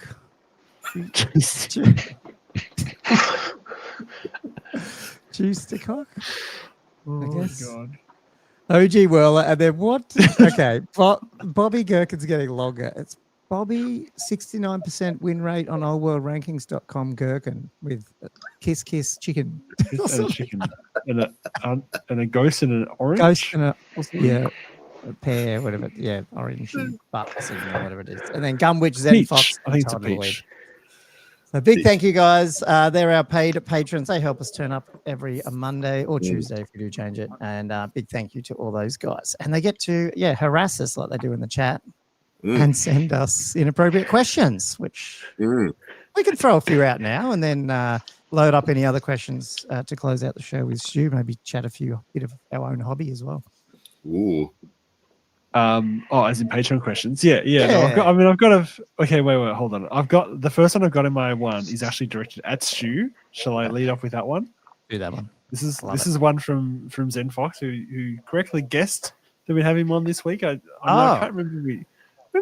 I thought we'd announced it, and then he said he was guessing it, so I didn't know what was going on. No, Anyway. well, I definitely didn't mention Stu. I just said that we're going to have someone on, a YouTuber, and then Zen Fox just came out just going, "Yeah, Stu." Blah, blah, blah. I was like, "Hang on, how did I?" But he just guessed it. Okay, he's got 3 questions. I don't know. Does Stu from Miniature Realms have a day job? I'll actually no, go answer that one. It's 80% commission painting, 20% channel now. So painting miniatures is the day job. Nice. How does he stay focused on one project? Is his next question. I don't always, but the release schedule keeps me focused. The deadline. That sounds like always hanging over your head. I don't know, man. That'll be tough. And does he like playing the game, or are you more of a hobbyist? Like, what do you most enjoy? I do love playing the game as well. I'm a visual person, so my journey into the world is pictures, imagery, miniatures, then lore, then rules. But I do enjoy playing the game as well. Would you Have you still been playing with paint- your child too, haven't you? Sorry, Josh. but- Yeah, we play. We paint. Both my boys paint a little bit. And my eldest, my 10-year-old, we play some games and stuff as well. So the Battle March is amazing for getting your kids started with square-based fantasy. But it's a tough game. We played a little bit of 40k just because it's a lot easier to get them to understand it when you've got it's a stat card that tells me what I need to roll. Yeah, It's a little bit easier on the entry level. But Sorry, Josh. Yeah. Yep. What are you saying? I was gonna ask you, would you still paint the minis if you didn't have a game to play with them? Like, you know what I mean? Like, is the game giving you meaning, or would you actually just enjoy painting for the sake of it? I don't know. I definitely enjoyed painting. Now, yes. I don't know if I'd have ever got into it if the game didn't exist, because they happened at the same time. Yeah. I think. Yeah. If I couldn't play anymore, I'm talking I about could now, see a though, world where I I'd say. just painted individual miniatures, kind of characterful miniatures. Yeah, Mhm. absolutely. That's so interesting. I can't see that. So much of my motivation is I love writing army lists. I do all hobby, but I love writing army lists, and my army list becomes part of my what I'm going to paint planning. So it's I enjoy all aspects of it. I just talk Love it. about the hobby side more of it because I know more about that. I don't play a lot of events, so you don't need someone. So I did put out a video yesterday with predictions for what they might do with the Cathay new list. But it's a little bit, there's a lot of channels doing that out there, and you don't need someone who plays mostly casually coming out and saying this is what you should do with the game. I'll leave that to people who play a lot more games, and I'll just dip a toe into it. Don't destroy our whole channel there, Stu. I think there's some value to casuals in having their. No, I was including you as the people that play lots of games and go to events. I think you've just destroyed your own. Yeah, I think I've seen a few rip-offs of Uh, Josh already in the thing saying that Stu plays. Absolutely, Josh. man. I think they were ripping into Josh before, which is not true. I would argue you should not undervalue that the benefit to the community of having casuals weigh in with how I think the game should be played. Because if all the talk is about people that are playing meta or playing competitive and stuff, you don't really get much representation of the other side, which I think is a much larger cohort. It is. I agree. I'm cautious how I word those things as well. I'm political. I notice you're always very diplomatic on the channel. Yeah, and I very try to be cautious about passing judgment on things. Man, I love passing judgment. It doesn't take a lot to get people upset on the internet. In fact, you go and watch it's a 13-minute video that I put out yesterday where I jokingly said this is what I would do with balloons, but the biggest thing is how's the new Grand Cathay Army list going to shape up? What's going to move to what slots? Where's that new stuff going to go in? That's not controversial. 5 people unsubscribe are watching that. I don't normally get that. So you can just see people go, who are you talking about this? Get back to your painting desk. Who knows? That could have been someone that's upset it wasn't bolt action video. But I am cautious because I think it works the other way as well. There's my co-host Dan on the Hobby Hour podcast I do. He's quite anti-competitive play, and I don't like that either. I think it's we live in a very polarized world, don't we, where everything has to fit in a box. It doesn't play out very well when people talk on the internet. And I try to be aware of that because I think everyone's got the right to enjoy the game. Generally, it's really cheesy, but the way they want to play it, and there's room for all of that. But you are right that the non-tournament scene voice is important as well. And sometimes when people are reviewing arcane journals, need to remember that the studio are probably writing those as a complete thing, as a story, as much as it being a competitive balance. And that's why subunits, you think, well, that's not going to get play because it won't in an event, but some guys in their garage are playing it because it looks cool and they like it. And that can sometimes be forgotten. Cover that in your journal reviews too. I mean, obviously you don't go right in depth, but at least you show, what the fluff bit is, and where a lot of the other ones just go, here's the 5 pages of rules and the magic items. And that's funny because I probably want people. That's on YouTube or even in the group online. People want first of all is comment on what's broken, what's not, what's going to be tough. And whether you go to events or not, a lot of people want to win games, don't they? Whether you're playing Monopoly or you're playing Warhammer, people do like to win. We're all a bit competitive at heart to a certain extent. So we like to win even when we're kind of being fluffy. So people are interested in that sort of thing, and it probably comes first a lot, at least in terms of online discussion. And the other discussions around it are maybe within your smaller playing groups with the people that play Warhammer the way you want to play Warhammer, because you tend to find those people, don't you? But you're right. I do agree with you, Josh. There's it should be talked about more, but I don't want it to ever feel like it's a crusade and I'm standing on my soapbox and saying this is what should be done either. Because it's just another way. It's just representing how you feel and saying this is how I play, but not with any expectation or connotation that you expect other people to then follow you or anything like that. Like it's just it's good to do that. Did I have? Hold on, I got to pull up that last comment you just put up about Meow Ying. Yeah, that's a good. I just totally forgot you did that whole tutorial, and I glued it all up. I need to paint that too. Bloody hell! You just painted Meow Ying. It looks like following the tutorial. It's a big model. I mean, it is. The dragons probably looks okay, but she looks a bit scary too. But I'm like, oh god, yeah, it's bigger than I thought when I glued it. It's easier than I thought. Is it? I'm not a fan of painting purple, to be honest with you, but it was all right. It was easier than I thought. Get away with a lot of dry brushing and glazing back over the top. So I'm not painting those individual scales. No, hell no. Did it come together okay? How? She The was. dragon's I fine. didn't She like was a her. pain. She was a pain. More the instructions. She was a pain. More than, oh wow. Yeah, The just the dragon's cape fine. bit Absolutely fine. didn't go. I Yeah. don't know, It was in the wrong order. They probably. Mm. And there's clearly different budget that goes with color instructions versus the black and white ones, and there's a world of difference when you can see in color where the glue goes, etc., etc. When you've got a slightly worse quality, almost photocopy, it feels like. It felt like that kit needed better quality instructions. You got all the color ones in your main Cathay box, but the individual ones had black and white, and the Sentinel was I was about to ask an that. issue as well. Was that above or worse than her? And like, The I'm guessing Sentinel it's was worse one 'cause of it's bigger, the but- trickiest Yeah. I've done in years, actually. Wow. You just mainly because of the design of it. It's supposed to be, it's clever in some ways because it's all built up in layers to create this beautiful effect.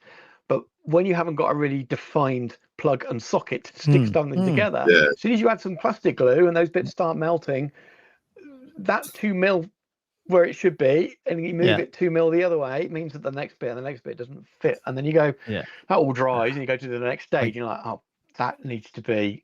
Now it's one different. piece. And that was the problem I had with it. Yeah. Maybe it's a super glue version. Just some God. cheap super glue so you can undo it. God. Just keep That's it my away go-to. Any others there, Josh? For Stu, I mean. No, not really. Then we have some regular questions, pretty much. Okay, I've got one more that Mark has directed at us, but it's okay. I'll do it. Yeah. So, question for the three wise monkeys and Stu, the legend. If you had to pick a Chaos patron to follow with a Battle March force, 750 points, which patron would you choose to model a force on, and why? Oh, hang on. Ooh. What was the question? Just which Chaos God? Yeah, you had to So pick a we're Chaos not patron, following this. like a god. Mm-hmm. So we're painting an army.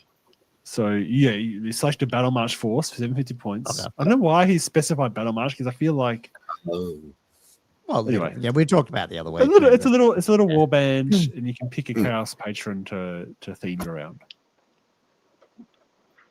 Which patron, I guess is patron just god like Nurgle. I don't know. That's why I was getting Like- confused if he meant we were going to do it like to an actual Patreon. Like theme No, around, not like not a Patreon. a Zench version of Mark Langley. That's why I got a bit confused. Sorry. Oh, no, I don't think he's incorporating the patrons in that. Yeah. Well, I've Marx seen is those just the AOS god. ones. Yeah. Jeez, It just those means- Nurgle ones look bloody good. Yeah. It just means Yeah. which god would you pick? I'll go the grandfather, definitely. Okay. We already know Josh's. Well, yeah. I can't say mine. I'm just not Sexy going to say boys. it. It's so dumb. You guys are going to laugh at me. It'd just be annoying. Thanks, Mark. It's a really dumb question. I think if I did it right now and it was all new and I wasn't using like AOS stuff, I'd go Khorne because was my first Chaos. So like I've got a Khorne army, so I'd probably just get into that. Okay. Thank you. Stu, I guess you're stuck with Damage Zenich. Sorry. Ooh. It depends what I was doing. If it was going to be based on those new AOS miniatures and really sort of elite, those new Nurgle miniatures would be awesome. The new Marauders, I don't know. I guess we'll have to wait and see the rules in the new book and see which is because they've sounds like they'll be focusing on the different cults, doesn't it, based on the release articles. So be interesting to see what that does. But Slaneshi stuff's always kind of interesting. I think Slanesh probably for them. It's nice skin made banners and stuff. You can be pretty gory with it. You don't have to go down the monolith route. Yeah, right. You can go down more of the body horror, can't you? Why are they so much fun?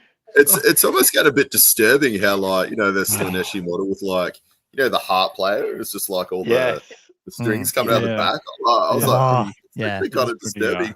It's almost Hellraiser kind of Cenobite level of body horror, isn't it? I like that kind of thing. I think that's cool. That's So like some of those. If you if you're into, and maybe there's a question for you, Stu, in just general, like if you're into any of the 3D stuff, that Bestarium place, which some of their range, I think I've sent ones to you guys before where I just went, what is this? It was just like, it's like, if I was painting that and someone saw me printing that, they'd be like, what are you into? Because it was, I can't remember what that one was, but it was just like something out of a nightmare. Yeah. But, you know, but yeah, awesome at the same time. But and then it did make me go, maybe I should print it.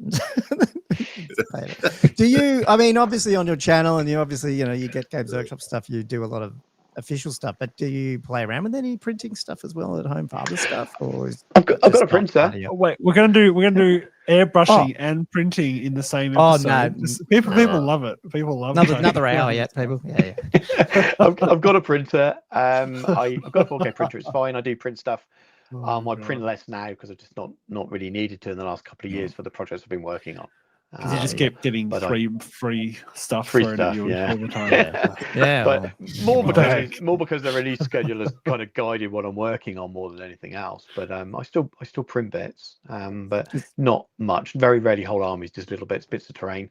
I want to get a filament printer so I can do more terrain. That's on my shopping list for next year. I did see Elegoo had. I mean, they've all got the Black Friday sales, Cyber Mondays. They did this week, I think. I was so close to buying a FDM, Andrew.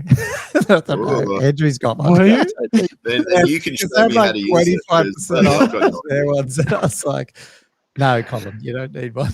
I've got like too much terrain out there already that I haven't paid it. Andrew's got more for me. So. Yeah, it's at some point you're gonna get stopped. Oh my god! Yeah. Oh my god! Never stop. Yeah, never stop. Is there other questions that are just Patreon ones, Josh? Or? Oh, I've got the additional. I'm interested. I will do Gilthos's one because I'm just interested to hear you guys' opinions to some extent. Gilthos, is the game better or worse to you if the armies basically look similar to these? And then he's got two examples of an army: a Cathay example and a Bretonian example. I like Gilthos. I love these ridiculous questions. Cathay example. I'm assuming these are based on 2,000 point armies. 500 points in characters and magic total. Unit of 30 peasants with spears, 20 peasants with bows, 5 crane gunners, 8 iron hail gunners, 20 jade warriors, 8 jade lancers, 1 cannon, 1 lantern without a character on it. And that's the army. Lots of peasants, lots of blocks. And then the other one is a Bretonian examples. Again, 500 points in characters and magic. 25 men at arms, 20 peasants with bows, 20 knights on foot, 6 knights of the realm, 5 mounted squires. Oh, mounted squires, I miss you. 3 Pegasi and 1 Treb. What? What was the question? Yeah, I've just been looking at the game better or worse to you if the main archetype of armies are sort of like that, like several blocks of fairly cheap infantry, a little bit of elite things running around, fairly limited characters. Which I think Gilthos, he loves to bang this drum. Man. He loves it. Yeah. Have you seen? I'm keen to hear your opinion about it. Give us some, just lay us some judgment on the game state of the game. I love blocks of inventory in the game. I think that's where the game should look. I think it's wild that they invented a version of the game, probably accidentally, that meant that you could get more than one dragon in 2,000 points. We've never had that in any edition of the game ever. And they designed a set of rules that's clearly around the inventory push and stuff, which is amazing. And then, but because you could take so much in terms of characters, that it meant that the game wasn't played that way. So I think the core of a really excellent game is there. I think it's the army selection stuff that needs to be tweaked more than the actual core rules, though they need to be represented in a way they're easy to read. That's a beautiful 15-second clip about what's wrong with the old world. Beautifully encapsulated. I love it. Sorry, keep going. Yes. No, that kind of sums it up. And I hope they do that. I hope that when they get to second edition, I don't think we're going to see it now, but I hope they look at and are a little bit braver with stopping things. I think they want people to be able to have any armor they want, so they don't want to restrict. That's why there's very few 0 to 1 per, but we maybe need to see a little bit more of that. We've seen it with some some units. Maybe that will be something we see on a balloon in the future. That would be nice. I hope. Oh, 0 to 1 per 1,000 points would do an awful lot, wouldn't it? But maybe we need to see that Paint on certain beast types, especially ridden beasts that can fly. And I'm sure that could be worked in, because even the stuff in the match play guide, you can do combined arms and ground melee. They're nice, but even then, that's kind of like almost like the minimum level I'd want to see. So I wish there was a harder level of comp in there built in as well. But again, it's not for competitive. Nothing wrong with comp. Comp should happen for events, and there should be different comps at lots of different events. They don't need to try and take over the world. There's always been comp at events. It worked fine in 6th and 7th and 8th edition. We have a different conversation around comp now, and I just think that's because the community's been away for a while. We've come back to a game where the whole wargaming market has changed. People have been away playing 40k and AOS. Games Workshop went from barely doing an FAQ to controlling their 2 core games to the point of all these balance updates. So now people come back to this game, we're expecting to see something similar, and that gap between now, people are realizing it a little bit more. Whereas actually what SDS look like they're doing is trying to do something similar to what there was before. And you go away and do your own thing. But I think the biggest, there's loads of great comps out there, and the most fun you can have with them is have different ones and lots of different events, and people can pick and choose. Well, I won't go to that because it doesn't really work well with my army, or I'll take a different army to that. That's fun. That's good. We don't need. There's no. That won't segment the community and blow it apart if you have lots of little ones. It's when you have 2 big fighting for the dominance. That's when you'll have a real split. If you've got lots of little ones, no damage at all, I don't think. And I think it helps. Good Gamers will rise to the top on those ones anyway. So exactly. There'll be filthy lists with lots of inventory and less dragons if that ever happens. Do you think there's a risk though? But maybe it'll just look a little bit more like Warhammer when you're getting beaten. And, absolutely. And you won't finish 6 turns. So if you're on some, makes it feel. That's it. Makes it feel less painful when you're being taken down by massive blocks of peasants. Anyway, sorry. I was just going to ask about, do you think there was some success though that it was a bit Monster Hammer? Does that make it almost easier to get in because of, because there was all those. I just had that theory that they went, hey, I can buy 2 big things and I've got half an army. Where 8th was, 6 was a good balance. I thought, you didn't need massive units, but then 8th went, boom, and I think there's a balance there where I love big armies and I'll paint 80 peasants. If I need to paint, I've painted 80 savage orcs, it's fine. But that's very few people will do that. I doubt they deliberately thought we can get people in easier because they can take 2 big monsters. But I imagine there was a point of let's make it fun. Let's make it unrestricted. People can bring their fun stuff without realizing what that could mean. And remember, there's loads and loads of the context around it is around the game's designed differently. Shooting is not as good, especially through cannons and things. So one of your biggest counters to flying beasts in 8th edition was just get shot out of the sky. Well, they're not as good anymore. So you allow more dragons and you take away some of the things that were good at countering the big blocks of units with steadfast and all that. You can't sort of grind out a dragon the same way as you could. So a lot of the natural counters to them were removed at the same time as allowing more of them. And it all boils back to, again, that self-control thing. And if you're playing casually and you've got a good relationship with the people you're playing with, I want to take this list, right, I'm going to beef this up or I'll change this. So you can kind of work towards a good game. But when you're playing in a match play setup, whether it's either an event or it's someone you don't know from your club and you've just arranged a game via a WhatsApp group or something, that's where you kind of need some kind of comp to it. But I think that works then. I think everyone's still very positive about it. And there's the thing, we just, we got the game back and we can't complain with the amount of releases. If anything, we're complaining because it's like, let me finish my army. Start my next one. Too many releases. We've got to have something to complain about. Come on, give us something. Oh, gamers. There'll be something else soon and not Cathay. Hopefully that next book does some stuff that means that Cathay can come off the hot list. But I think the reaction is controversial to say this, but a little bit overblown as well. Balloons, yes, they do much more than they should, and there are other things that need to be, restricting jet and making sure it's not a common item and things like that. But those are things that would You could normally say the be balloons constant, people were wouldn't say much. overinflated. Ooh. Yes, Gosh, it's on fire. you could say that. But the calling for them to be banned, and they have been banned, haven't they, in some competitive scenes? I remember you guys. Yeah, it talking about. was. We Feels saw a bit that. of Was that one of the overreaction German when you ones or just- something. Yeah. to just Mm.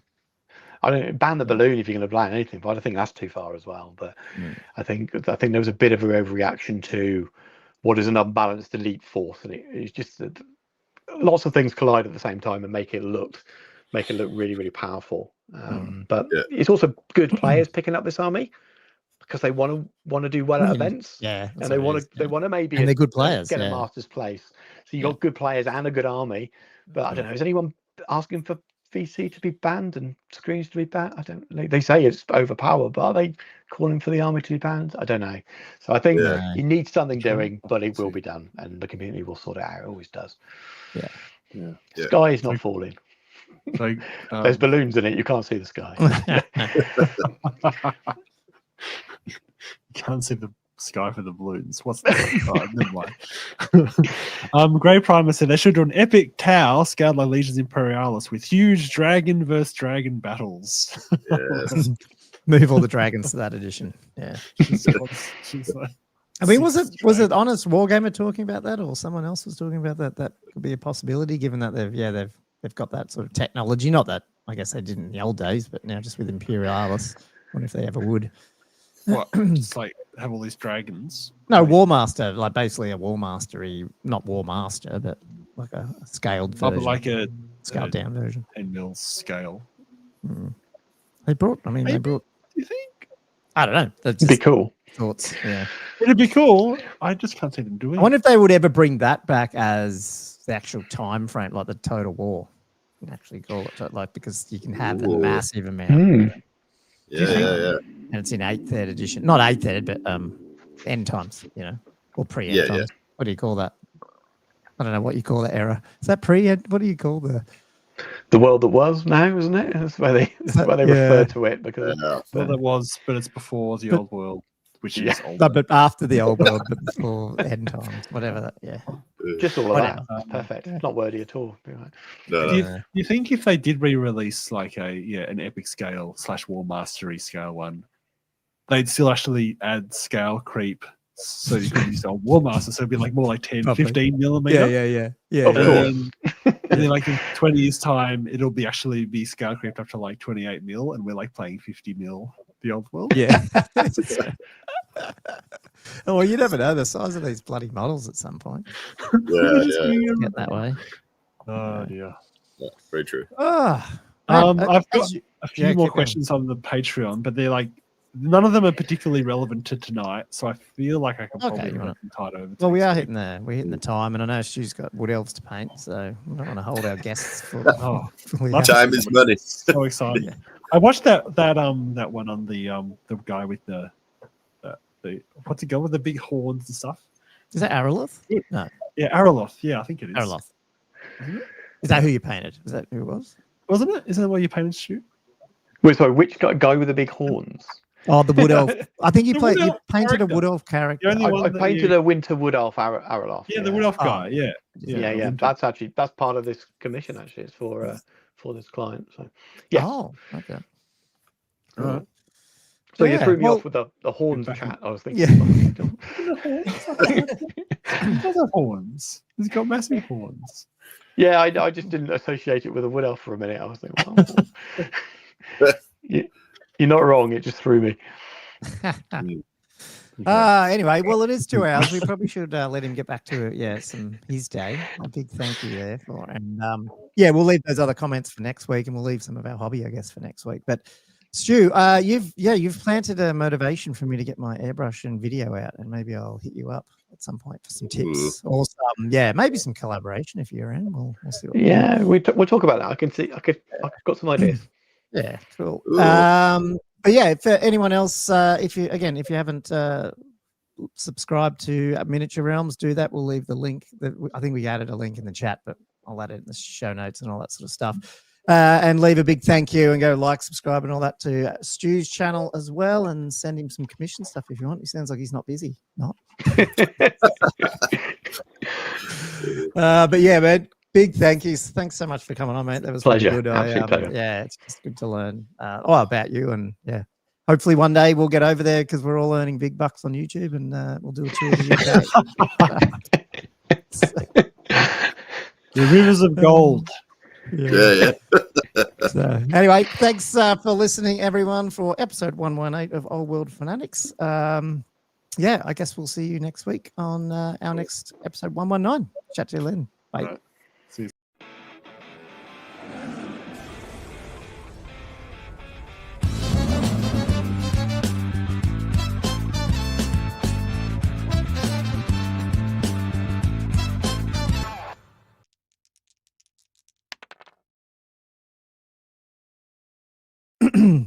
Damn, lost him.